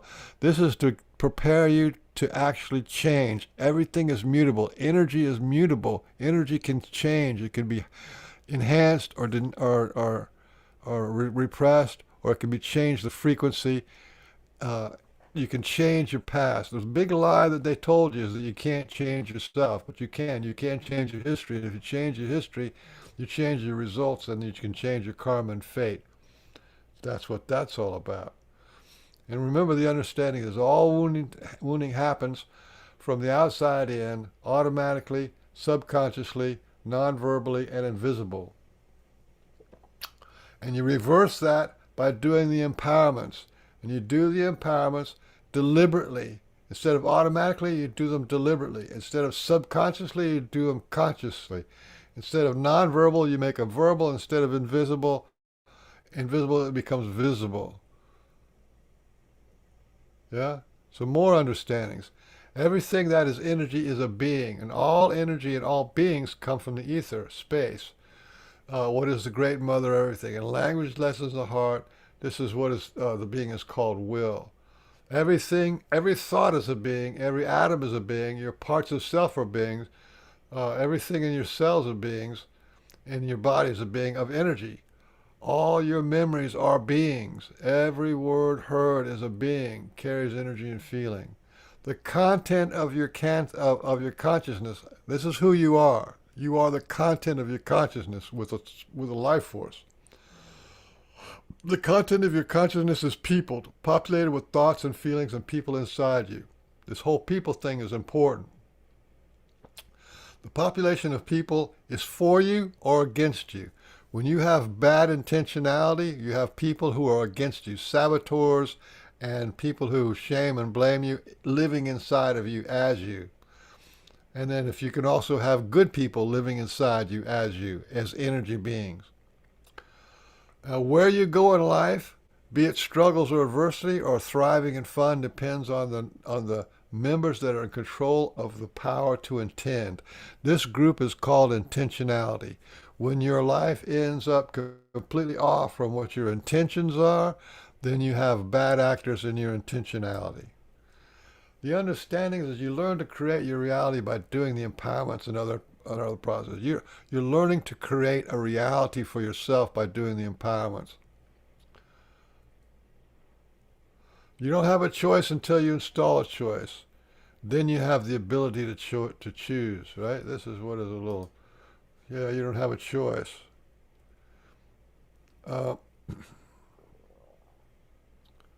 When you're depressed and someone says, happiness is a choice, you have to learn how to ride a bike, and then you can ride. Then you have a choice to ride a bike. Same thing with playing instruments. The same thing with anything. You have to install the choice before you can,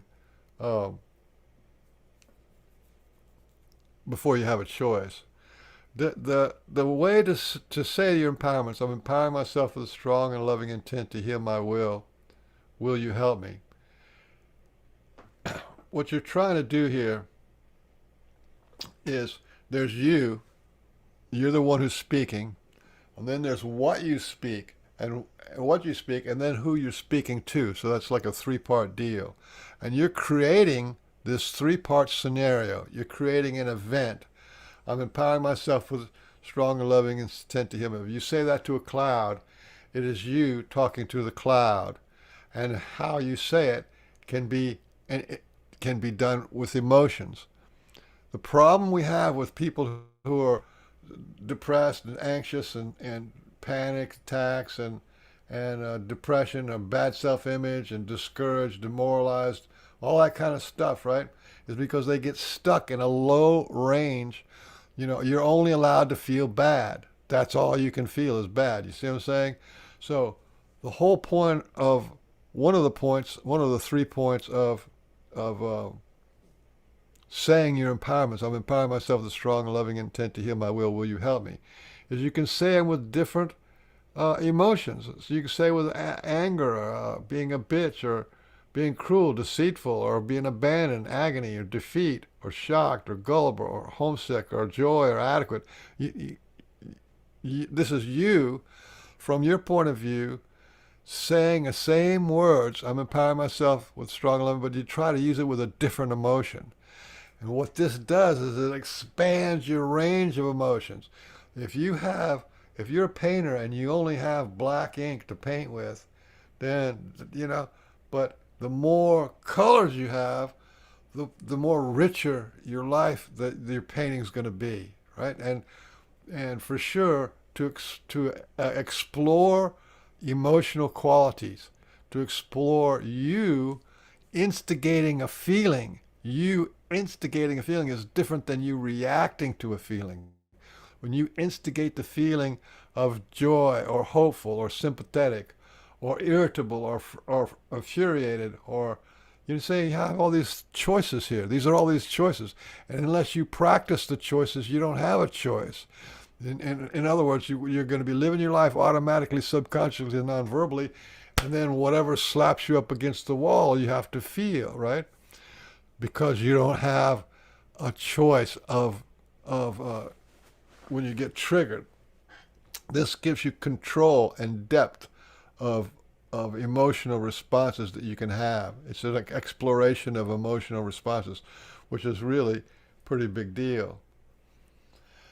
And then you're going to say this thing, say it 10,000 times. It's like 100 times a day for 3 months. And and this is really, really, really important. You make a list of time and then say your empowerment with different emotions like that. Have to play with it. You get a piece of paper and write the emotion that you want to use for that day and the time and stuff like that. You can go to as many past lives as you want. Past life 1, past life 2, and then say it to each year of your life. Year 1, birth to year 1, year 2, year 3, so on up. You got, as many as you need. You say it into time, back in time, right? Because one of the things about being a sovereign being is you become a time lord. When you do language lessons of the heart, no healing happens in time. It happens back in time. You heal what happened to you in the past, and you go to the past by your emotions, by your imaginations, right? This is what the empowerment is for, is to create your ability to imagine. So you're imagining the person you're going to be, you imagine the person you're going to talk to, and you imagine a new feeling. You're using your imagination. And by using your imagination, this will enable you to go back in time and deal with the pain and the suffering or the trauma that happened to you in your childhood, which we're going to get to that in a whole nother session. But even so, this is exercise, right? This is an exercise to gather your ability to choose by doing this empowerment. Will you help me? And I'm empowering myself with a strong and loving intent to heal my will. Yeah. Archetypes. So you are an archetype, and then you're speaking to your archetype. So you can make a list of archetypes. There's lists of archetypes out there. You can be a different archetype. You can be the sage. You can be the hero. You can be the teacher. You can be the god. You can be the angel. You can be the goddess. These are archetypes. You can be the god or the goddess or the archetype, and you say it with the emotion and to the target. The target can be whoever you want it to be. It can be all the people who hurt you one at a time, or it can be all the people who've helped you, all the people who you admire, philosophers or saints and sages. You can speak it anyway. You can speak it to people you don't know, future events. That's the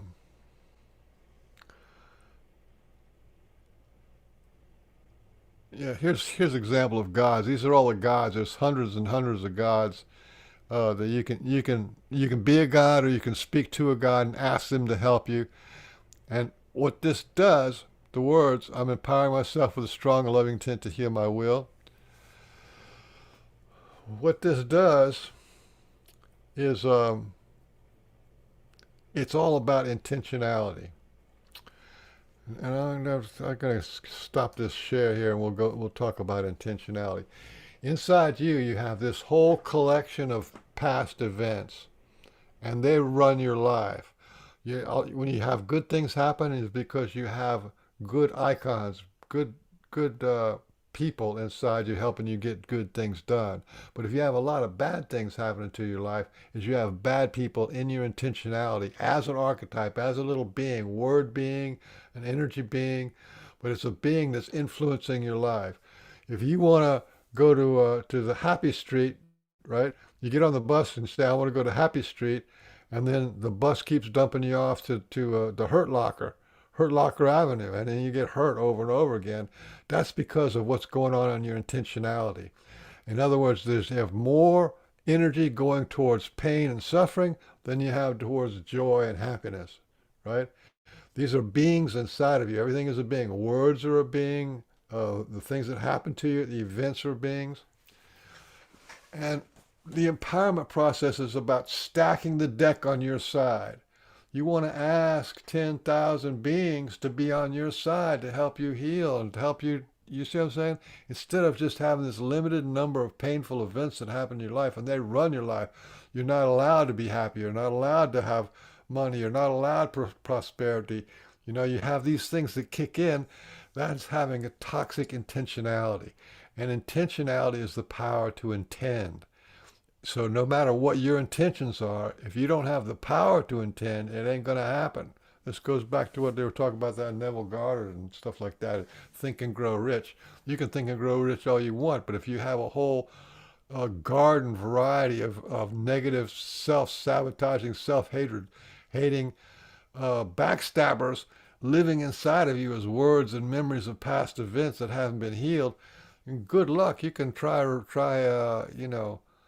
imagining think and grow rich all you want.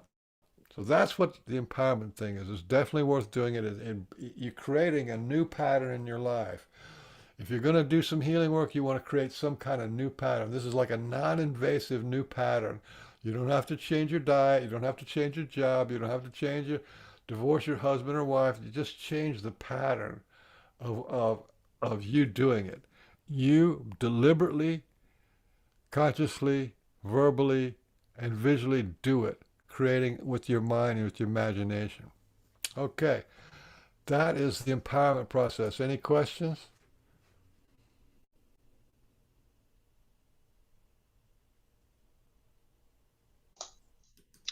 Yeah, hi, it's Hugh. Can you hear me? Okay. Yes, I can. Yes, I can. Hi, Hugh. Hi, Michael. Oh, yeah. I've just a couple of questions, just on what you've been describing on that portion, the technique. It sounds very well. It is sort of like a mantra, isn't it? You know, it is. Yeah, in that New World community, it's it seems to go beyond though that, because what I just want to ask is not trying not to be negative, but what I'd heard and understood was that mantras maybe aren't the right way because psychologically you're denying, by stating it, you're saying you aren't that. You see what I mean? I want to go in this direction, Baba, and you push that, but by pushing that, you're actually saying the opposite. You have lack, that it, the technique therefore won't work. This is something they were saying, but I think you've probably gone further than that. Do you understand? Do you understand what I'm saying? Yeah, it is. Yeah, and everything has a denial in it. So, but Right. this is a little bit less of a denial than other ways of doing it. Plus, you're not just repeating a mantra, trying to get something out of the mantra. Right. This is kind of a neutral, positive thing to say as a scaffold that you want to put emotions on the scaffold, and you want to be able to get up on that scaffold and see a target. It's about exploring your emotions, and it's about exploring your ability to imagine, right? Your ability.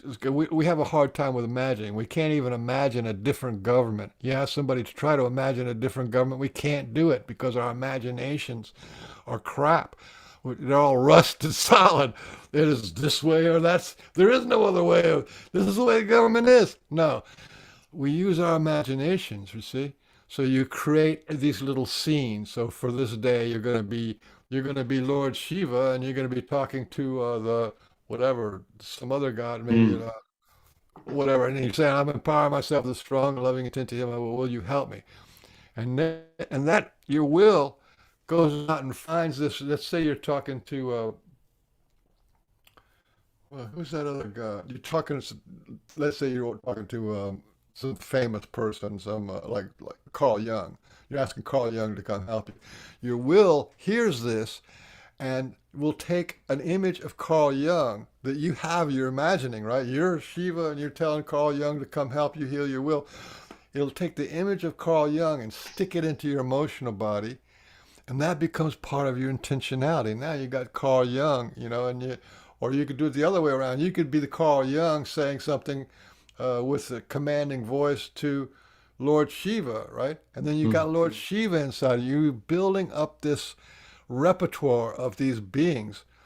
to be on your side, to be on in your, you know, instead of you facing the world, you trying to change everything, you trying to do everything. You're like this mono. Remember I said about monophrenic or a singular personality disorder. You're exploring out, right, to become from monophrenic to being polyphrenic. So this is a good thing to do. Yeah, I mean, the imagination thing was actually something else I wanted to ask you. It's hard sometimes to imagine sort of thought, well, go back to that period and just imagine, and then it's hard to sort of imagine anything. So, It's just like doing jumping jacks or something. You have to do you right, have to practice a little bit, right? Or learning yeah, to play guitar, the fingering on a guitar. You gotta play with it until you get it. But learning to use your imagination is a God skill, right? To become a time lord of your own sovereignty, you have to be able to use your imagination and be able to go back in time and see what's going on, or be able to go into the future and see what the results are going to be. This is something we can do. And it's something I didn't start at the beginning, right? And about who we are. I said we're energy beings. We're light beings, right? And we're infinite, immortal, and from what was never created. There's this thing called remote viewing, right? And in remote viewing, it's not remote and it's not viewing. Remote viewing is a feeling inside. Every person ever tested for remote viewing can do it. So every person on the planet can do remote viewing. And what you can do with remote viewing is you could be here in your little house, and you could remote view 1,000,000 years into the past, and you could see, and you could tell what's going on with a frog in the pond on the planet Mars. If there was a frog in a pond on the planet Mars 1,000,000 years ago, you could see it. Okay? What does that tell you about us? We're infinite. You know what I'm saying? And so, and that's because the remote viewing has the protocol practice, and they interpret the feeling that's already there. You see, you can go any point in time and any point in space. We're already there. So it's the idea is being able to use our sensations, use our emotions, and use our imaginations, and to create a reality in the future. We can do that. That's what a time lord is. Or to go back to the past, something that was devastating, and you can completely change the emotional outcome. You may not change the fact is the fact, but you can change the emotional outcome, and you can change the response to that, which radically changes the whole thing. You absolutely can heal all the trauma from the past with your imagination and your emotions alone. right. Okay, thanks. Yeah. Okay, any more questions? That's good. I like you guys' questions. Good questions. I was going to say, you've got a blueprint. You may not actually remember it, but you can access it. It's all recorded in the subconscious. But think back when you were in the high chair.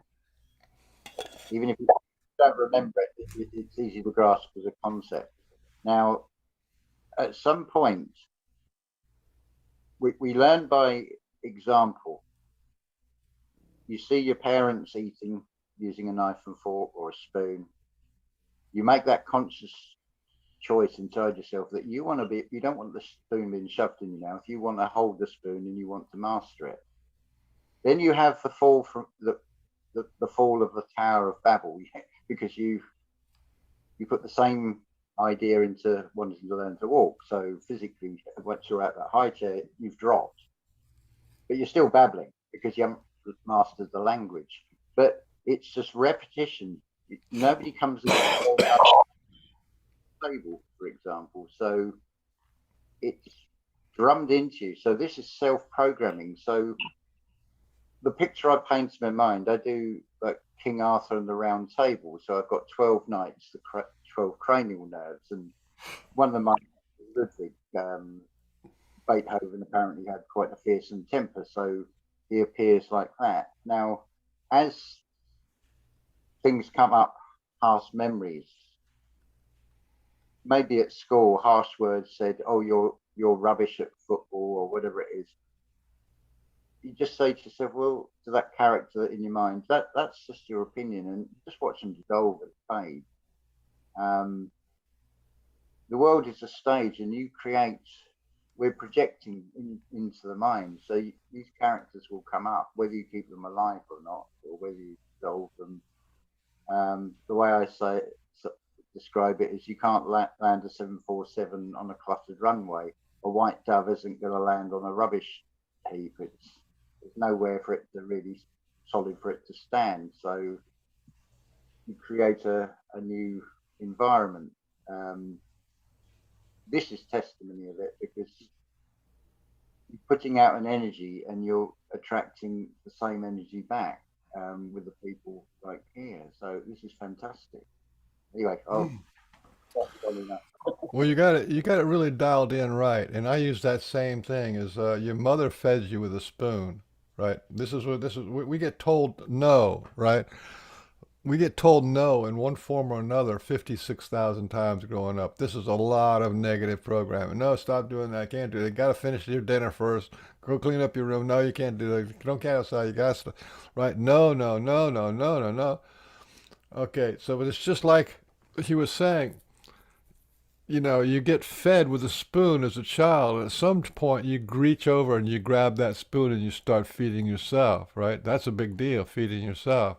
But you get this no, no, no, no, no, no, no business going on in all kind of forms and all varieties, sometimes with tears, sometimes you're rebellious and all, whatever it is. So what was done to you sticks to you.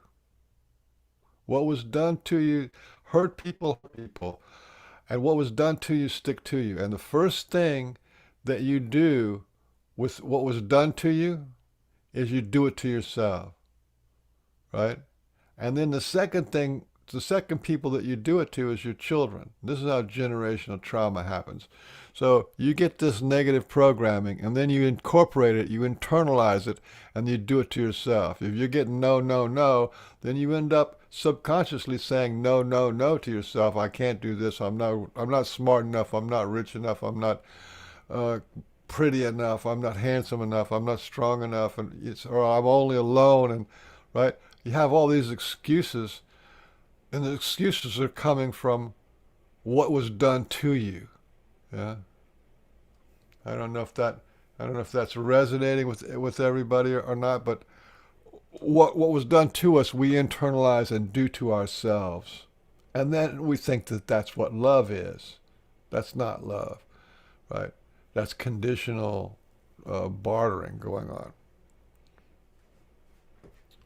So anybody want to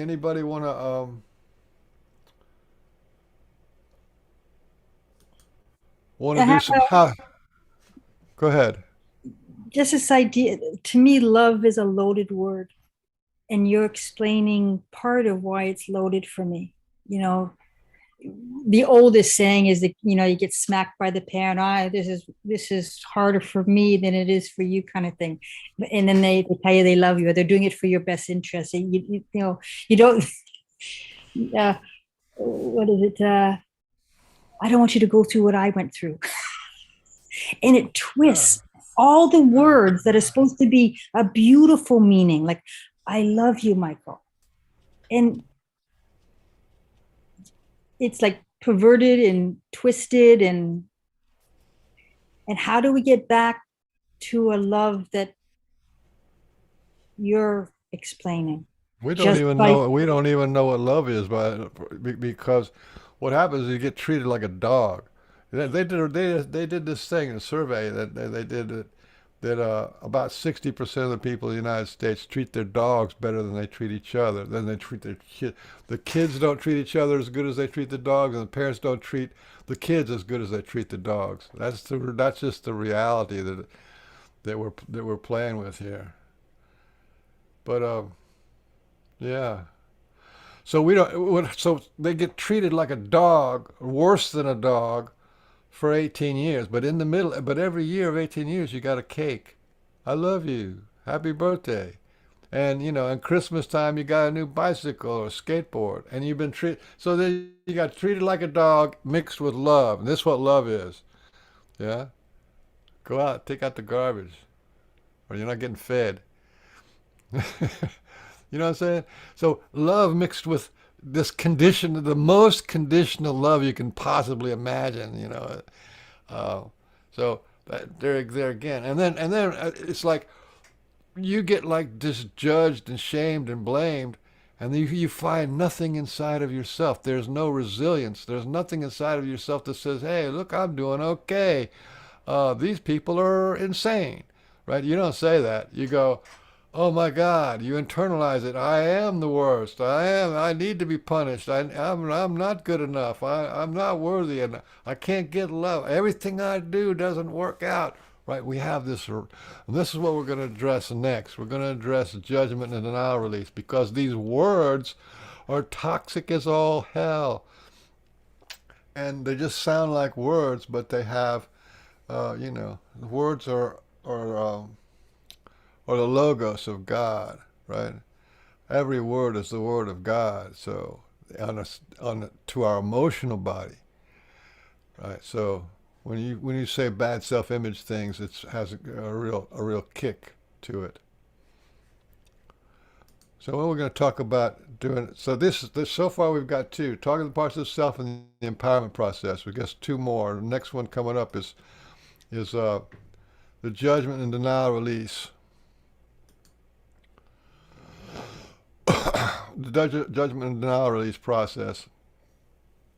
And how do we get judgments and denials? The average time a child is told no is 56,000 times.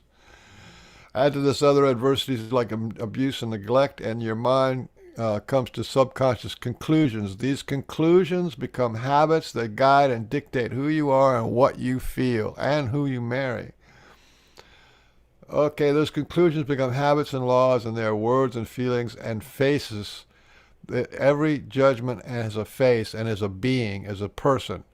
Judgments and denials. They live in your subconscious as your intentionality, and your intentionality is your power to intend. What the group of people that are in your intentionality control whether you can intend anything good or bad in your life. Okay. For this world and the next, we need to develop our spiritual presence, our moral presence, emotional presence, and personal compassion. This is what judgment and denial release is all about. And you do the judgment and denial release because your spirit, your heart, your will, and your body are living under the pressure of these laws and conclusions and accusations and judgments and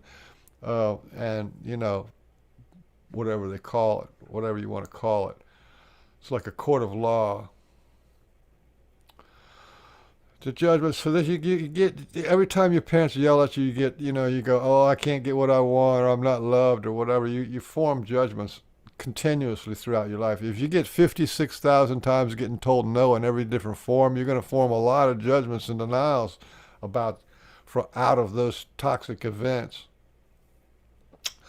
Hurt people, and the first people hurt is themselves. The second person hurt people hurt is their children. So when you have generational trauma, the dad here, he's operating out of, he's being triggered by his pain, and he's loading his child up with his pain. Now she's got his pain. This just is a mess. It's like 65% of the people in the United States are on psychotropic meds, pain meds, stress meds, because of the same shit like this, and because we live in a pretty toxic culture.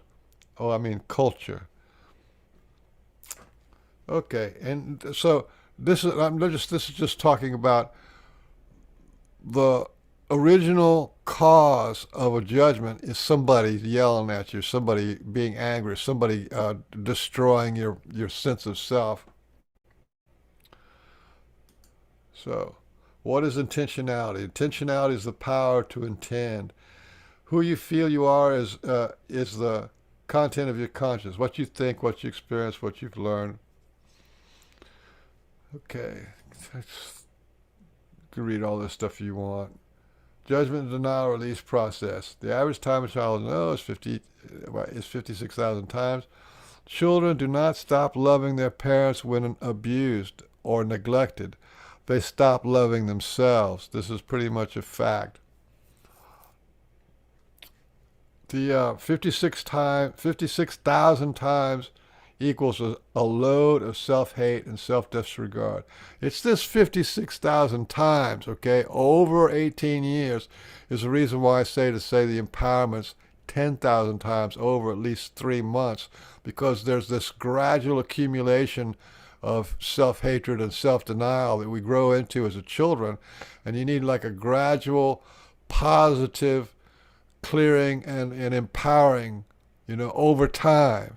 You just, if you just say it for one day, it's not going to do it. You need to go with the time factor of building up your resistance or your resilience.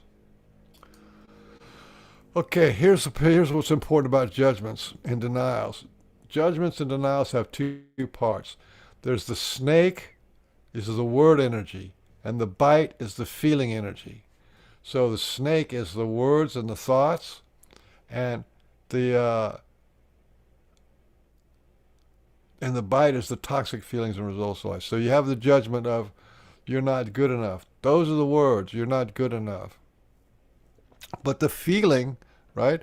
That's the snake bite. That's the judgment is the snake, and it can bite you. But the feeling will be of that you're not good enough. Could be guilt. It could be shame. Could be self-blaming, right? It could be discouragement. It could be being crushed, or sad, or you could be traumatized by it, right?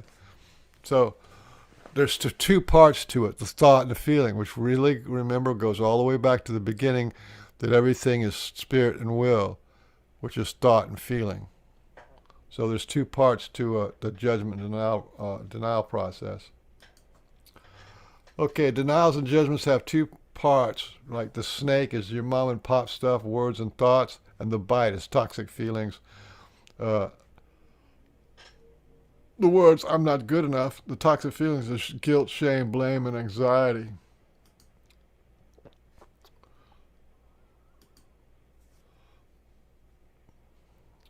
Oh, turn that on. So you have the snake.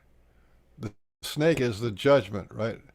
And this is, you get loaded up from your parents over here, and the snake is the judgment, and then the conclusion is I'm not good enough, right? You're not good enough, and you take it in as I'm not good enough, and that becomes the bite, and that's what you got down here with the will, with all the little red hurt little lightning bolts coming off of it. And then that's how you get shame, because you have inside your intentionality and your subconscious, I'm not good enough. That produces guilt, shame, blame, grief, anxiety, whatever it is. And again, Michael, yeah. would you go back to that last page? This one? No, the page that you were just talking about. You said the one with the snake bite, and the wound is guilt and shame, and you listed grief on there. What? Yeah. How did grief play into that? It's a loss. You lost your sense of self. You lost your joy. Grief is a loss. You lost your sense of self. You lost your wholeness, right? Okay. It's like that old shit feeling. I'm never going to be able to get. It's self grief. Yeah, it's not grieving over the dog died. It's grieving over your childhood is screwed. Gotcha. Thank you. Thank you. Okay, and again, this is from the other thing I did. This is kind of what it looks like inside. When you hear judgments, the judgments are formed out of something that looks like this emotionally on the inside. I'm giving you images here because we don't have our imaginations and our images set right. we're completely blocked from the internal images of what our emotions are, or what our feelings are. There's an image to all of our emotions. And okay, again, going back to the judgment and denial release process, all healing, all wounding happens from the outside in, and all healing happens from the inside out. This is an inside out thing. All wounding happens automatically, subconsciously, non-verbally, and invisibly. And with the judgment and denial process, automatically becomes deliberate, subconscious becomes conscious, nonverbal becomes verbal, and invisible becomes visible.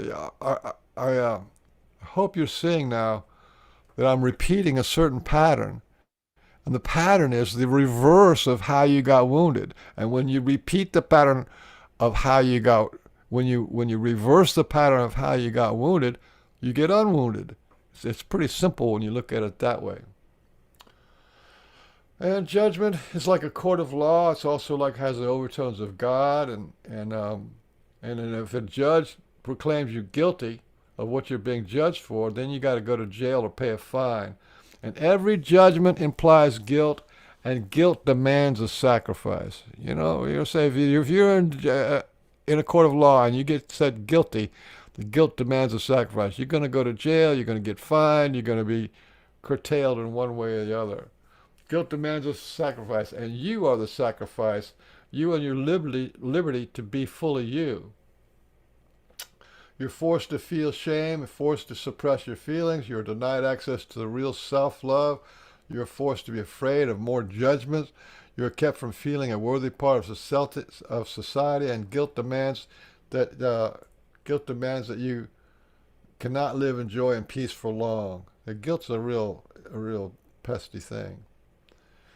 It's not what's wrong with you. It's 100% what happened to you. And these are some of the things that, like anxiety disorders, agoraphobia, claustrophobia, all these anxiety disorders and affective mood disorders, they are caused by the judgments and beliefs that are held inside you with a snake and the snake bite. And that is the sacrifice to the judgments and denial. So, and here you go. It's not what's wrong with you, it's what happened to you. So substance dependence disorders and addictions, self-perception, self-identity order. There's the snake bite, right? That's the sacrifice for the altar of guilt, right? That's the sacrifice of judgments, imply guilt, and then something has to be sacrificed, and you are the sacrifice. These things are pretty serious because, it screws the pooch if you just leave it go on for long, and you don't realize you've been denied the realization of how to solve these issues for yourself. You think all this junk is you. None of it is you. Psychotic thoughts, disorders, sleep disorders, that's the snake bite. And that's the sacrifice to the altar of being judged, a judgment and denial. Toxic events become bonded trauma and undischarged traumatic stress. The word here is undischarged traumatic stress. So you got to discharge your stress. That means scream and yell and shout. The events are the words of judgment denials held in a place by pain and anxiety.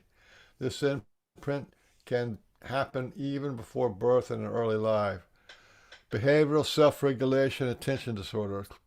So anyway, you get the whole story, right? Now, when you have traumatic stress, when you have traumatic pain, CDC did a big deal on this. They did the world's largest survey, and they found out what the number one factor for disease is. You hear this? The number one factor for disease is adverse childhood experiences. That means the trauma, the emotions, and the judgments and denials that hold all that stuff in place for so long. And here's the list. Asthma, cancer, Kellogg's disease, chronic fatigue, coronary heart disease, diabetes 1 and 2, fibromyalgia, hypertension, irritable bowel syndrome, liver disease, lupus, multiple sclerosis. You get a stroke, sleep disorders, thyroid. These are all caused by emotional issues. They're all caused by judgments and denials and repressed trauma. This is facts. This is from the CDC website. They're telling you what it is. And meanwhile, you got the media out there trying to add more adversity in childhood trauma to you. That's the sacrifice. Your health is your sacrifice to these judgments and denial. So take this next section of how to do a judgment and denial uh, serious. So what is a denial? Judgments and denials are exact same words. A judgment, like if I say you have a judgment of I'm not good enough. Everybody's got that one, right? So that's not a denial. Nobody denies that. Everybody's got that. But if I say, do you have the judgment of uh, I'm not allowed love? Well, a lot of people would have to think about that one. That would be in denial. It's the same thing. The judgment and denial are the same words. It's just whether you can access them or not. And the big difference is denials are what manifests in reality. They manifest first. What's denied manifests first. So if you were looking for love, if you have the judgment inside yourself of I'm not allowed love, and you're looking for love, then it's the denial of I'm not allowed love that will manifest first. So you might find somebody that you love, and then the whole thing gets screwed to pooch. It's all screws up, or you can't ever get it, or something messes up because you have this precondition, pre-situation of I'm not allowed love. And so your whole life, your dog can't even love you. God can't love you. That's how denials it really becomes your shadow and the gloom and doom of your life. Denials are toxic. You don't want them in your life. Denials, and here's the thing about denials. If you have something operating in denials, denials doesn't just deny one thing. It denies everything. So do you want your greatness denied? No. Do you want your powers denied? No. Do you want your self-love denied? No. Do you want your joy and happiness denied? No, you don't. Nobody does. Do you want your sovereignty denied? Well, everybody's sovereignty is denied, but we don't want that. Do you want your plans and dreams denied? Do you want your spirituality and prosperity? You see how these words, when they're in denial form, there is a huge sacrifice. Do you want your voice and truth denied? Okay? These are the list of judgments and denials. The factors for physical and mental illness. Okay, I'm going to see if I write down the words rather. Yeah, I'm going to show you a list next, and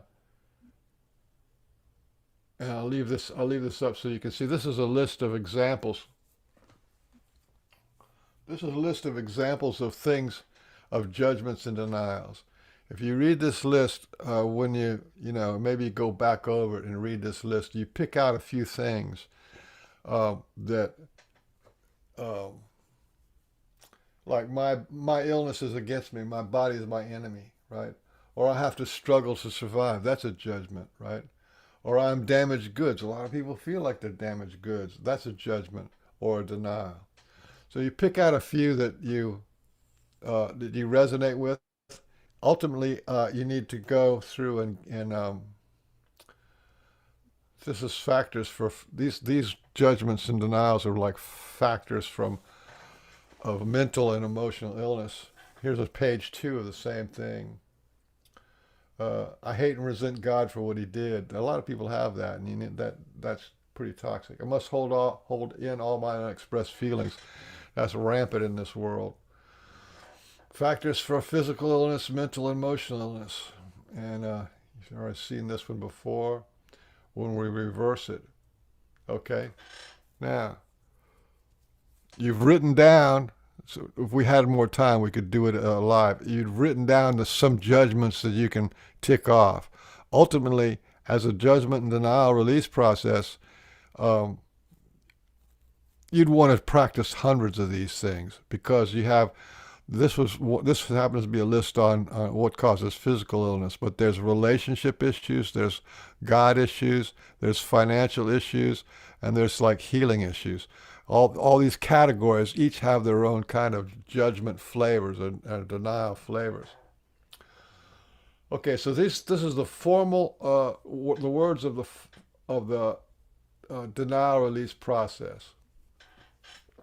We're going to do I'm not good enough just because everybody's got that and you know how to do it. Everybody knows that one. So feel the discomfort that this denial of the judgment has caused you in your life. When you have these things and they've been going on since you were 6 years old, 5 years old, that's a lot of misery to feel like I'm not good enough. And then you say, yes, I recognize my denial that I'm not good enough. That's what I'm putting in there. This is the form. Then you say, yes, I offer loving acceptance. Acceptance is what opens the door for change. Yes, I offer loving acceptance to this denial. A short pause to let that whole thing register. Then you say, yes, I forgive myself for believing in this denial for so long. And so I put it in capital letters because, like I said, if this thing has been bothering you, like I'm not allowed love, that's bothered you for a long time. You got to feel that. That's part of the feeling process of it. It's just how bad this thing has messed your life up. And then next, because I no longer need or want denial in my life, I now offer it loving release. And with this release process is a biofeedback. It's a big exhale. Like when James said, you drop down into your belly or you have this big exhale. That's a bio-release thing. So I would now like to release this denial. Yeah, so you say, I now offer it loving release, and you go, you let it out. But at the same time, this is really important. You see that thing, this denial, as a little being. I've got this little icon here, right? Originally it came from your father or your mother or somebody back, but you have this icon. You see that walk out. You see this thing walking out of your reality. And then last you say, I'd now like to replace this denial with new understandings that, and you see these new guys walking back in. List at least these 6 reasons why you don't want denial. You don't want denial because you want to know. I no longer need things hidden.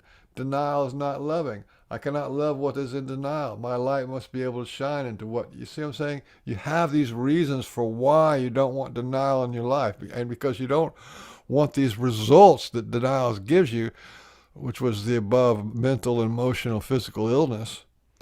So, and each time you come up with one of these things, you see one of these positive things. I don't want denial, and the denial is no longer helping me. I outgrew my denials. I will not be hurt by my denials anymore. You see, these are the statements that are reverse of what that original statements were. So that's how denial release works, and everything needs to have a judgment and a denial release.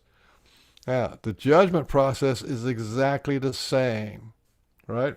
Except the denial release, you're working on the idea of denial. You don't want denial in your life, but the same words were the judgment. So you feel the same discomfort for what this judgment has caused in your life. And there's lists, okay? That's a list. You can make a list of all the judgments. Yes, I recognize my judgment that I'm not good enough. Then, yes, I offer loving acceptance to this judgment.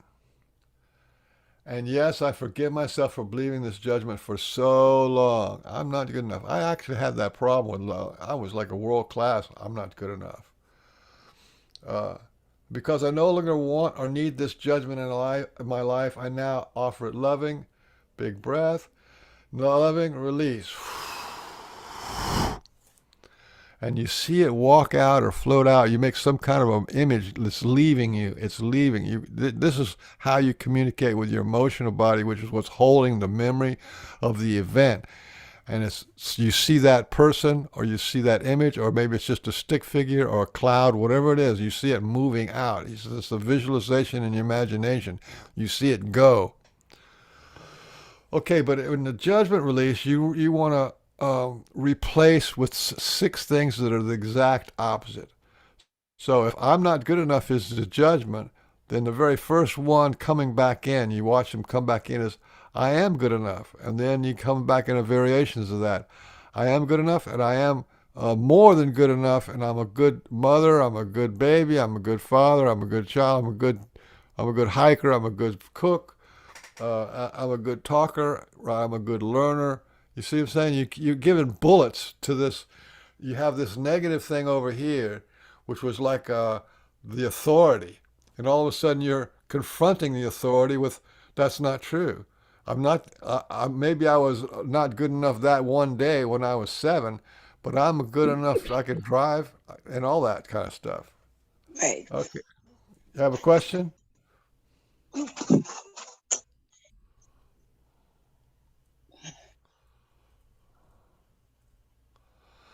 Here's a reason. Here's another list of judgments for not doing the work. I'll put this up there so you can look at them later. We don't have time to look at it now.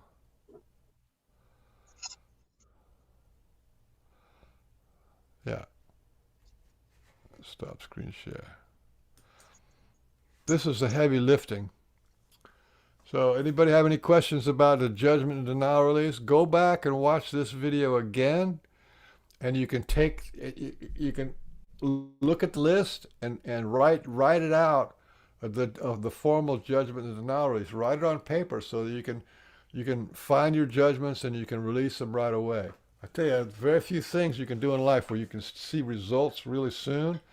You do 50 or 100 of these things in a month of judgments and denials, in your life, you'll definitely feel a difference, no question about it, because this is the core reality for you. Any questions out there?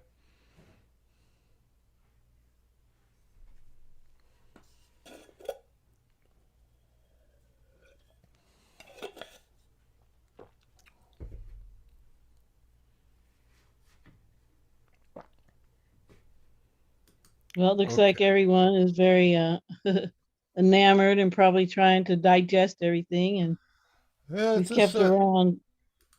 this is, I Yeah, we wanted to got put it, this really should be broken up into 4 days instead of,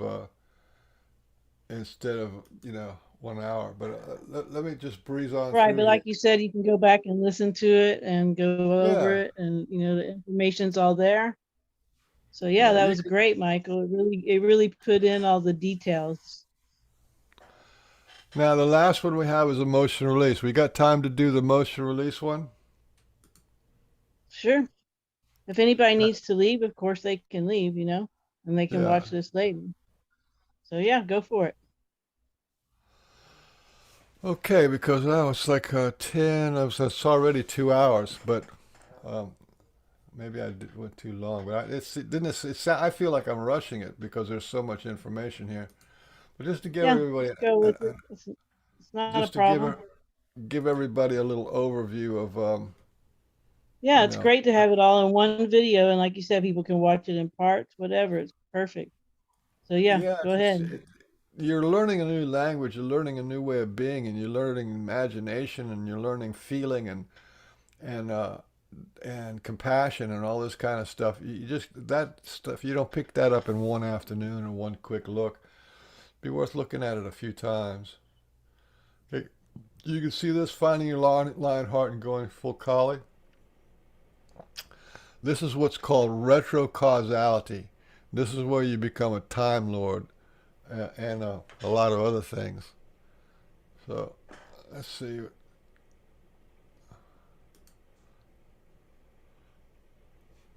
Finding your lion heart and going full collie. The greatest jihad is to battle our own soul, to fight evil within yourself. This is in all religions. The fighting the battle for your soul is in all religions.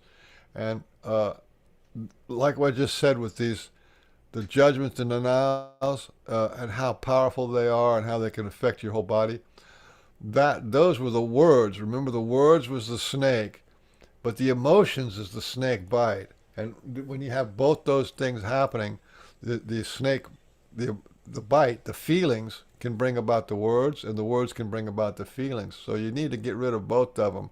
So we just did judgment and denial release, which are the words, which is the spirit side of your wound.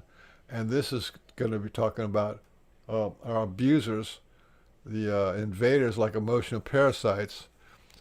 We feed the people who hurt us. We feed and support them in our inner world. And this is how to get rid of them. They're like parasites.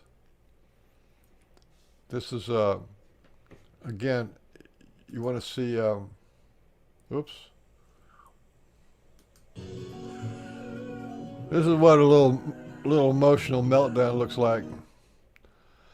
And the roots for me of finding Lionheart and going for Collie was Alec Rubin. He was from the Theater Within, and he was from an actor's studio in New York, and he was one of the Fritz Perls and the Human Potential Movement. And he also taught primal therapy up and down the East Coast as one of the great exponents of the primal therapy ever. So, and I worked with that guy for about 3 years, basically. And from him, I developed a lot of the process work and body work and stuff like that. I'm not gonna read that. Uh, what is emotional release work? This is important. What is emotional release work? Is catharsis, purgation, to purge, and abrogation. And catharsis is a term in drama. This is real important. Remember, we started off when we were talking about the hero's journey in your story. Your story is on the stage, and the stage has people, it has a ground, it has a world, and it has a God. It's, this whole stage production. So catharsis is a term in dramatic art that describes the effect of tragedy or comedy and other artistic forms, principally on the audience. The drama, as actors on a stage, portray tragedy, but catharsis is also had by the culmination of the fight scene in the hero's journey. So you want to have catharsis.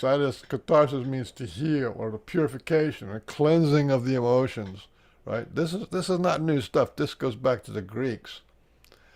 And purgation, the act of purging, to be clear of guilt, to be clear of ceremonial defilement, and to make free from something unwanted. So that's what emotional release is about. It's about this catharsis and purging and heal. You have to feel it to heal it. The more fully you feel it, the better.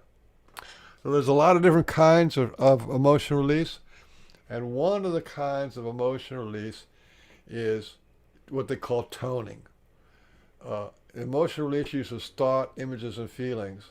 And if you look dive into A.R. Borden and John Stuart Reed. So this is the sound. The toning is the sound of wounding, the sound of your wounds. Thought, images, feelings, sound allow manifestations. So if you intend to heal, you have to make a sound, because sound brings healing into manifestation. If it's so, here's how you do it.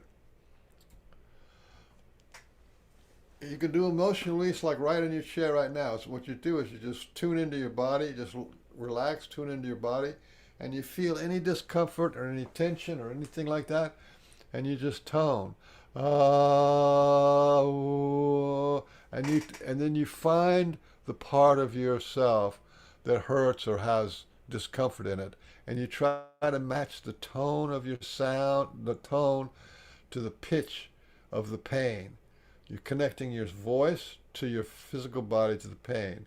So if it's a high pain, you go ah, right? Or if it's just a low, dull pain, it's right? And you play with the tone, just like when you're singing in a choir. You match the tone of what everybody else is doing. So you're matching the tone and to the quality and the pitch of the feeling in your body. Toning can be really, really powerful. So you can do it laying down, you can do it sitting up. Any physical or pain in your shoulders or your joints or your back, you vibrate that out with your voice. So just vibrating with your voice is so powerful. So toning is kind of a light way of doing emotional release work. And if you're laying down and you can get into like uglier or harder emotional issues, and you tone them out, then you try to match the sound of the tone. You try to make that sound match the feeling that's in your body. And if you do that, then the feeling, you'll see you can feel it in real time. You can feel the feeling shift. Then if you get triggered into really heavy ones, then you might want to put a pillow over your face, and there you go. You can put a pillow over your face, and and then you can scream into that pillow and be as loud and whatever. And if it's stuff like grief and sadness and anger or whatever, uh, because you've been hurt and pushed around, and you're doing all this kind of moaning and groaning and grieving kind of thing, or sadness and pain kind of thing, at the end, always try to find your anger. Try to find your anger and rage because you were hurt by somebody. And if you're hurt by somebody, you need to respond by being anger. So you, at the end, you move your anger and rage at your primal target, whoever hurt you. Okay, what are the rules for emotional release work? Stay safe. Do not hurt yourself. Do not break anything in your house. Don't hurt. Emotional release work is for healing your emotions. It's not for breaking dishes or breaking people's glasses or something. Keep it an inside job. Your movement and pain is inside you and healing is inside you. Never go face to face with your abuser. And I mean this, or anybody in the real world. This is an inside job for you. No face to face, no phone to phone, no text to text. It is about you healing you inside of you. You put the mental image of them in front of you, and you can yell at them, and you can read them the riot act. It is recreate the event. Remember what I said about using your imagination and using your emotions? So now you have wider range of emotions, you have wider range of imagination. You recreate the event and you yell at them. Okay, you expand your emotional range. We did that. We try to do that with the empowerment process, to expand your emotional range. And then you integrate. So after you've done your emotional release work, whether it's doing real primal scream or whether you're doing toning, is give yourself some time to integrate. You move a lot of emotions, you connect to a lot of things, you let your memories come back, let your healing happen, and let yourself adjust to this truth that was just felt. And the last thing, Michael, yeah, Michael, yes, I have a question. Am I absorbing correctly that all emotions at the very root have anger? they don't have anger, but they need anger. You need to have anger because you are reliving or revisiting a traumatic event that happened to you. And Right. whenever somebody hurts you, you're when they hurt you, just like if somebody hurts your child, you pretty much going to get pissed off and say, "Stop doing that. You had no right. Don't touch my child. Don't touch me." So anger is the right response for being hurt, no matter how far back you got to go, whether it's in the crib, whether it's in the womb, whether it's another lifetime. It's okay to use anger because anger is part of love. Gotcha. Anger says, I will not let you hurt me ever again. That's what anger says. Right. Okay, then the last thing after you do your emotional release work and you kind of, integrated the understandings and the new energy, is celebrate your success because this is not a chore. This is not some horrible thing. This is a liberation of bonded feelings. You liberate the bonded trauma. You liberated the undischarged traumatic stress. You're expressing that, right? This is a celebration. This is a victory. This is a goal. This is a liberation. And so you need to give that to yourself. So you're saying to your spirit, heart, will, and body, this is what we want. This is our victory. This is the goal line. We've done it. We did emotional release. We let go of. We saw this, the catharsis. We had the catharsis and the purging, right? And that's a success.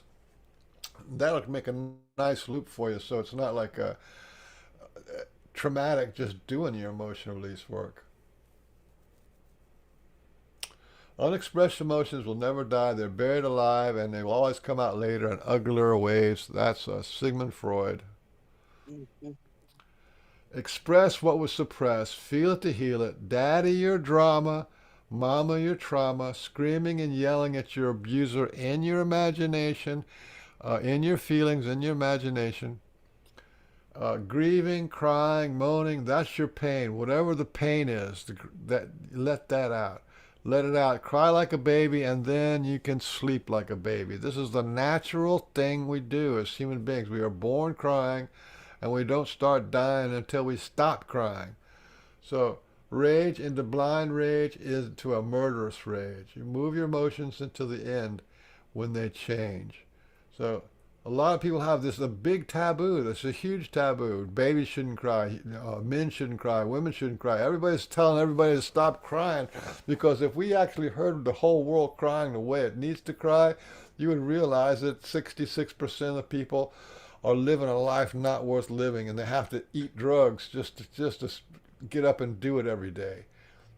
We need to hear people crying, that's for sure. Go out in the park and do it if you have to. Finding a lion heart and going full color is the emotional catharsis of acting out a fight scene, okay?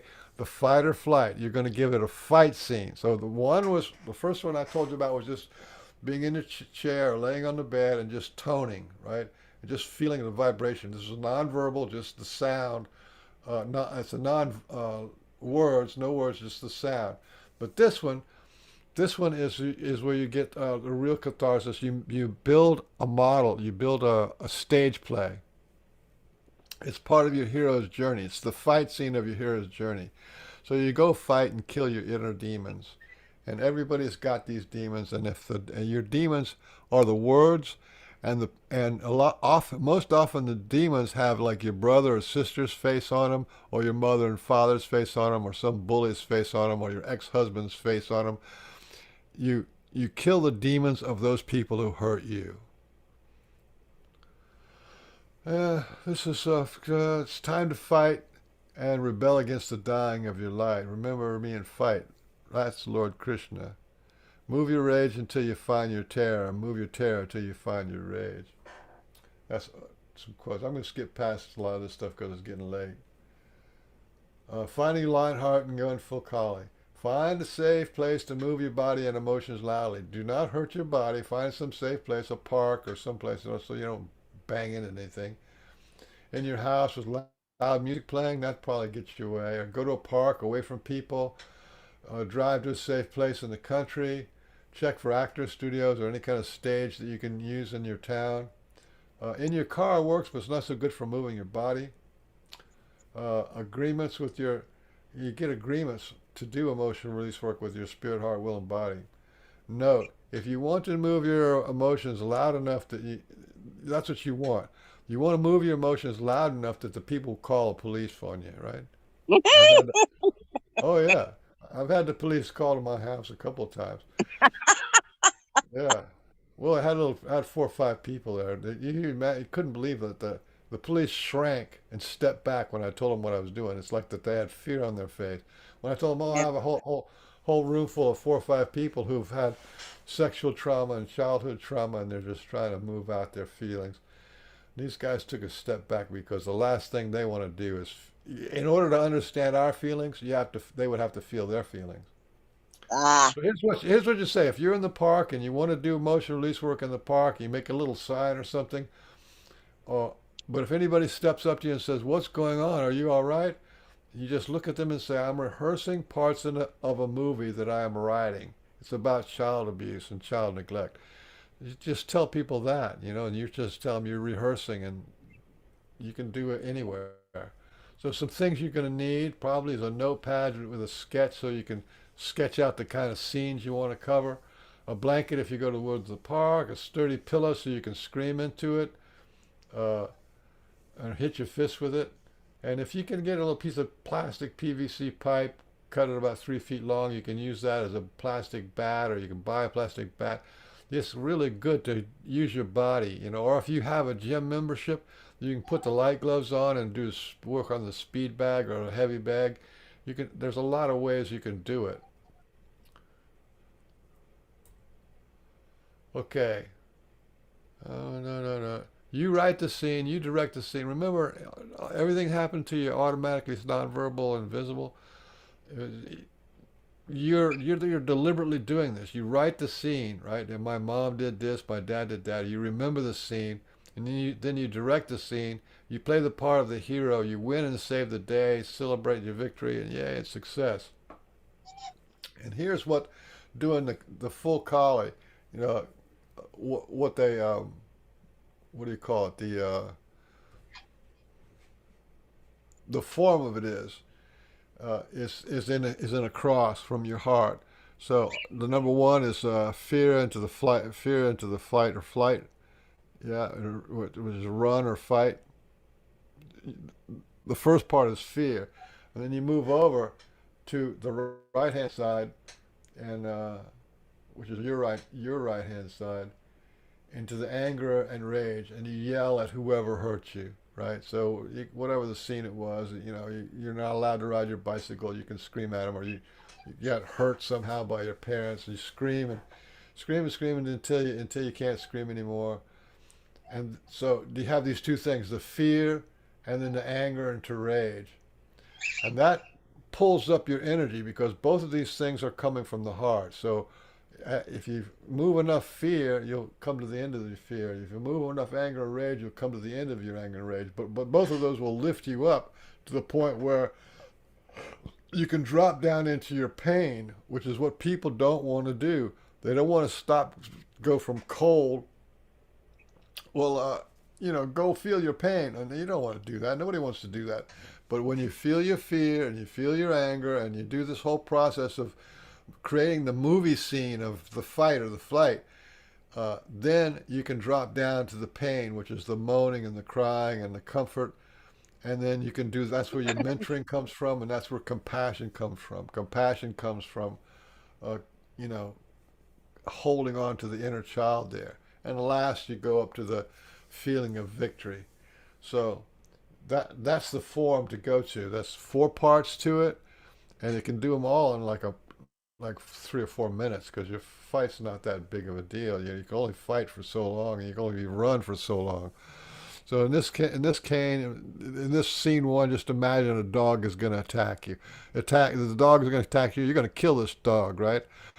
And if you can't kill the dog, then imagine that the dog is going to kill your little baby that's behind you, and then that gives you motivation to kill. The idea of killing the dog is you cutting the ties of the trauma and drama that happened inside of you. You kill it dead, right? So that's killing your demons. So you're not really killing a dog. You're doing this in your imagination, but the message to your emotional body is you kill your demons. You become a demon killer. Same thing. So you feel the fear. Feel as much fear as you can. You practice feeling fear, and what you find out after time is that there's an end to fear. Just like I can only sing so high, do re mi fa sol la ti do, right? I can only sing so high, and I can only sing so low. So I have a limit to how high and a limit to how low. Well, fear is the same way. Fear has an end to it. It's a limit to it, and if you reach out to the end of fear, then you're at the end of fear. There is no more fear after that. It's the same thing with anger into rage. You go from anger into rage of like, okay, I'm going to kill the dog, right? I got to kill the dog because the dog's going to either bite me or it's going to bite this child that's behind me. So you get anger into rage, and you're fighting and yelling and screaming and killing, and you get out your whatever it is that you got to get, and beat a pillow, whatever. Use a lightsaber. That's in step one there. And then after you feel the pain and the discomfort and all that stuff that's going on in your emotional body, which that's the primal scream, the crying, the moaning, the yelling, you're scared shit. Then you go up and you feel your victory, and then you celebrate your success. Now listen, you see what I'm doing in this is scene two. You have bigger dogs or more dogs and more anger, more rage, and then more pain. What you're doing is you're reviewing the same thing over and over again. So in one session, if you had 4 different movie scenes, right? 4 different enemies, 4 different confrontations, then you will feel your fear 4 times. You feel your anger and rage 4 times. You may have to kill a bunch of dogs and kill a bunch of demons 4 times. And then you have compassion. This is all, they can all be done in like half hour to an hour. Then you have a feeling of compassion. You bring that compassion and mama the trauma and daddy the drama. And then 4 times the victory. Over time, you just did this once a week for 3 or 4 months. You have dozens and dozens of victories. A lot of people have never felt victory in their life. You give yourself that feeling of victory. Okay, I'm gonna zip on through this. There's the victory. Most of our life we're discouraged, we're demoralized, we're not feeling good enough, and we never celebrate our success, and we're like not allowed to feel successful or excited. So feeling victory is a big deal. So we did simple toning and a couple of scenes of finding your lion heart, and the next is to bring Kali into it. What you want to end up doing is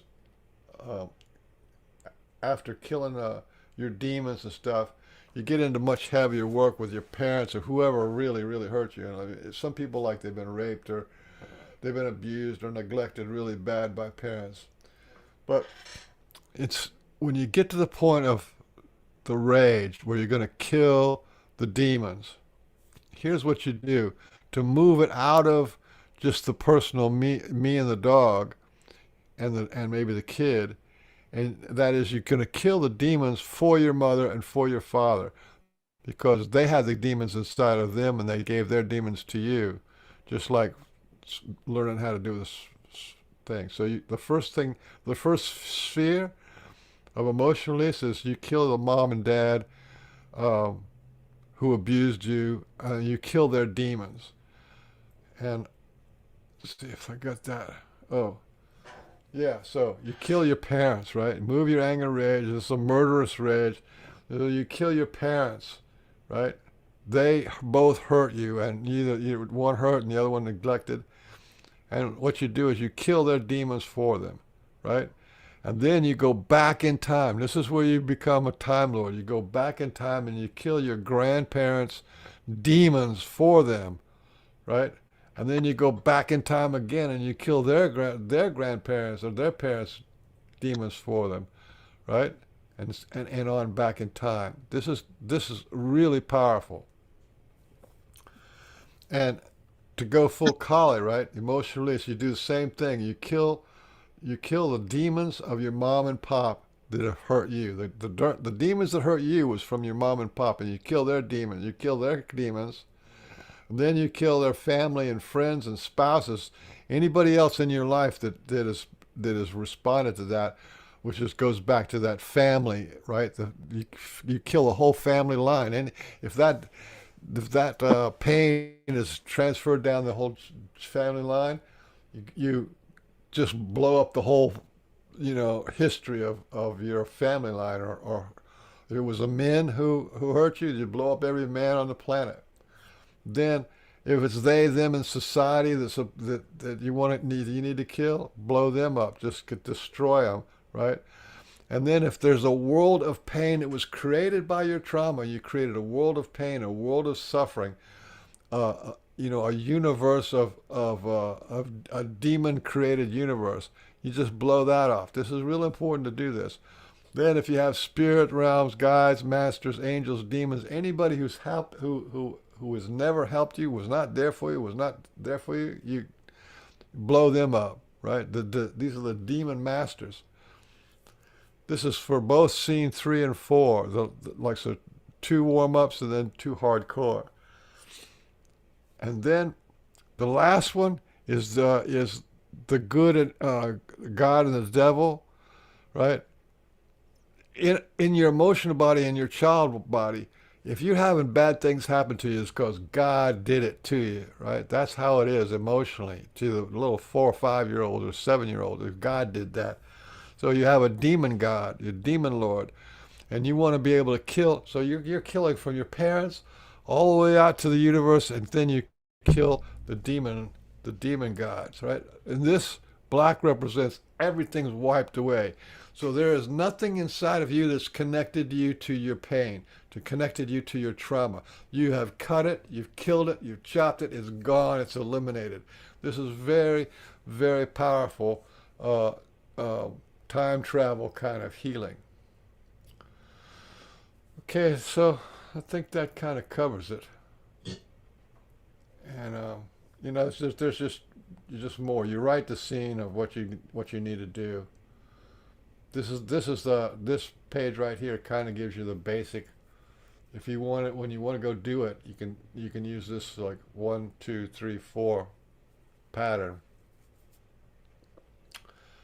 And I'm gonna close up this. I think we're gonna close it up now.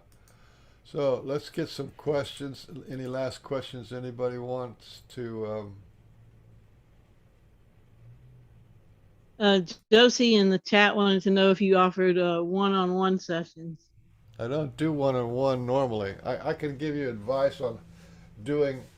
I could give you advice on doing the process. I'm not a therapist. I'm not a counselor. I'm not a life coach. And I do not want to be. This is a process that I worked on for myself. I know it works. Thousands of other people know it works. And I don't charge any money for this. It's just this is what I do. This is what I understand. This is what has helped me.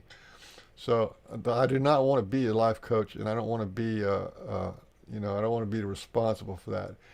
But if anybody has an issue with the wording or with the process or how to do it, I can help you do that. But I'm not going to sit there and listen to your family story, because to me, all family stories are bullshit. I've seen so many family stories be changed, be evolved, be erased, and I've seen so much pain end. The pain ends. So here's the funny thing about pain. Pain is absolutely the most real thing in the universe. You stub your toe, that's real. You have a broken heart, that's real. But when you end your pain, it is as if it never happened. And I'm at the point now where I don't want to hear how bad Uncle Nasty treated you. I don't want to hear that your trials and tribulations. God knows I have compassion for everybody, but it's just that's not the kind of life. I want to protect my will and my spirit, right?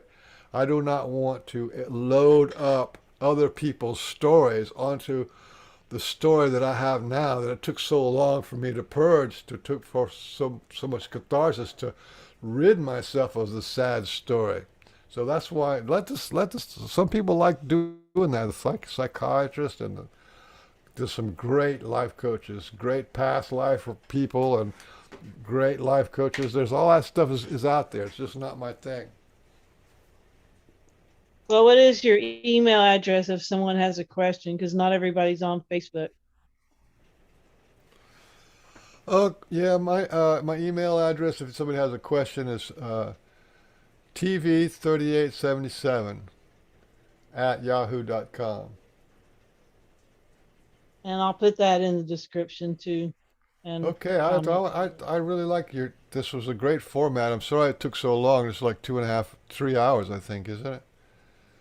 Yeah, yeah, I think about 3 hours, but that's all good. Yeah, almost yeah, 5:55 now, 5:55 here. yeah. Thank you So so much. yeah, Listen, very cool. you Thank got you you got a everyone for great being channel. here. Yeah, Thanks. I have Yeah. a lot of new subscribers thanks to Archaics and just people just coming in all the time, and they really yeah. love your work. It's something. Listen, It's you're doing cutting a good edge, job. and nobody else is doing it. You're doing such a good job too. Just got a new members coming from your channel almost every day. To the we also have a group that, on Facebook called Language Lessons of the Heart. You can join that group. It's free. And I have videos on my YouTube channel, which is under Mike Harrell. And you just go there and look around. You'll find them. Michael Harrell, right? Michael Harrell. Michael Harrell, right? Michael Harrell, and And I'll put a link to. He's on my. I have saved playlist of his on my channel as well. yeah, yeah. It's just I have a playlist that it kind of goes into this, but this new what do you call it? The keynote is new this year. So I, I think I'm going to do some more of these. Thank you so much. And thank you to Lisa and Hugh and James and Amanda. Well done. Janet. Yeah. Oh, it's Rudy Lambert. I haven't heard from any of them. Is there any questions Yeah, from thank you everyone for being here, and thank you everyone in the chat. We've had quite a few that stayed in the chat the entire time too, like over 20 people. And at Oh, times that's there were great. like 40 in the chat. So I know that's not big numbers compared to a lot out there. Like Archaics, he has like over 1,000 in his chat. He gets That's all people right. engaged. But yeah, all great, man. I'm glad everybody made it. And Lisa has yeah, a cool. question. I have Yes, after Lisa as well. Okay. Michael, perhaps somebody asked and you answered and I just gapped on it, but is it possible to get a copy of your PowerPoint presentation? Uh, how would you go about doing that? I don't know. Can you If I save it to emailed you? like a thumb drive? I don't have cloud. That'd be the easiest way to do it. I don't use cloud, but so they're too big for email. Oh, is So it? Okay. yeah, I think it is. But I could try it. I don't know. I don't know if maybe it's not too big for email but Initially, I was taking screenshots, but oh, it was going, I missed some of them. And then I said, I'll just let it go. You'll just get what you need to get in the moment. And But you yeah. can go back and watch the video and get more screenshots too. So Listen, good point. the level that I'm at, you're not going to get there for years. It's just do the work any way you can. Is allow yourself to make mistakes and adjust or whatever. Just if you do these four processes, you're going to get results. You Okay. know, and give it time. There's no magic bullet. It takes time and effort to do this because you're really changing your energy pattern, your thought patterns, your emotional patterns. You're changing a lot. When you change a lot, your world changes. Everybody heals. That's the good news.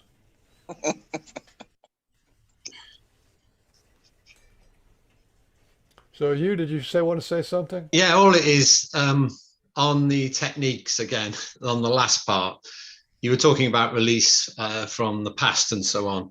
I was just wondering if it can be used. This is very easy for me to release things that anger you about authority and knocking down on freedoms in the last few years. I'm constantly getting riled up at home here and I'm on my own, but I release it, get angry, but it's still there. And each time it seems to build up further.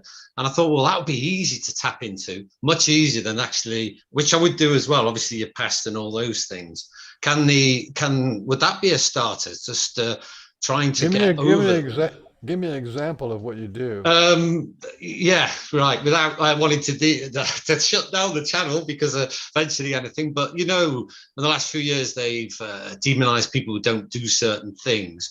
Right. Or in my area, I used to work in the Met Office, so I'm into science, but a lot of it is rubbish what they're coming out with, in my opinion, with facts and stuff I could mention. So these things constantly, and there's no comeback, there's no freedom of your expression, of your Well, I am understanding. so glad you're talking about this. Yeah.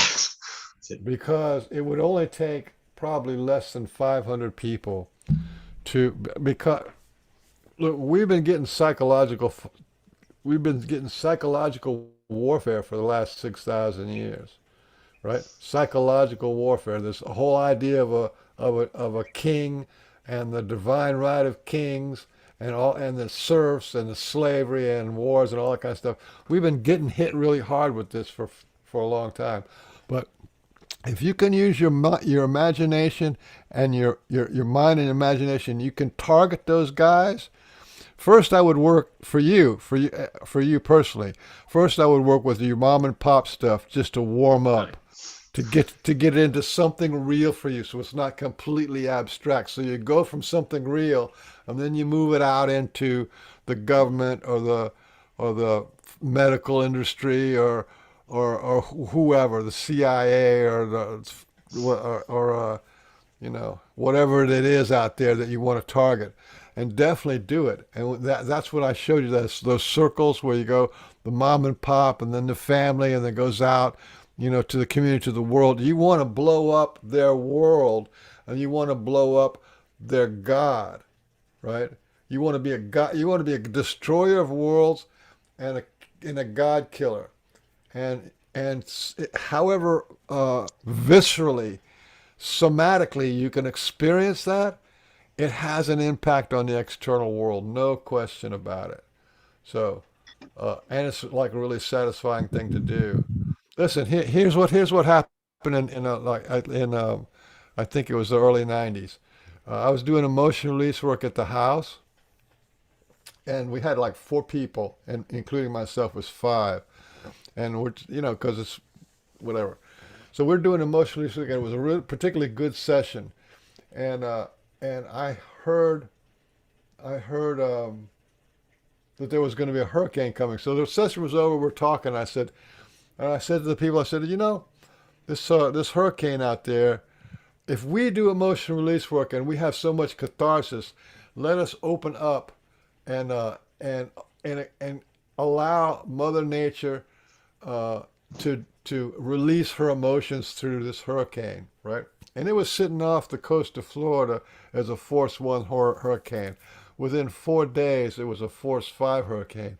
That thing went right down my street directly over my house, and it was called Hurricane Andrew. And everybody in that room, they understood that it was our openness, our acceptance for our emotions. We accepted the responsibility. We accepted our emotions fully, and we accepted Mother Earth, Mother Nature fully, and this thing went right over my house. And yeah, it was like a really horrible thing, but it was the last time that the FEMA camps paid out like they did. Everybody got new houses and stuff. But that's how powerful it is. Even one person going out there so that was like and somehow that was like on a positive timeline. But when you look at the negative predator, the predatory banks, predatory medicine, predatory government, and all that kind of stuff. When you look at the predatory reality, and you go after them, it's completely cool to do that, because what it'll do for you is that you'll break that connection of the snake and the snake bite. It puts you in this position of power. But what it does outside is it ripples out. It ripples out and it touches them. There's no question about it. When people do this emotional healing work with a man and woman or a child, and they balance all their stuff out and they release all their emotions, the child flourishes because there's not a resentment factor built up or a fear factor built up inside the child.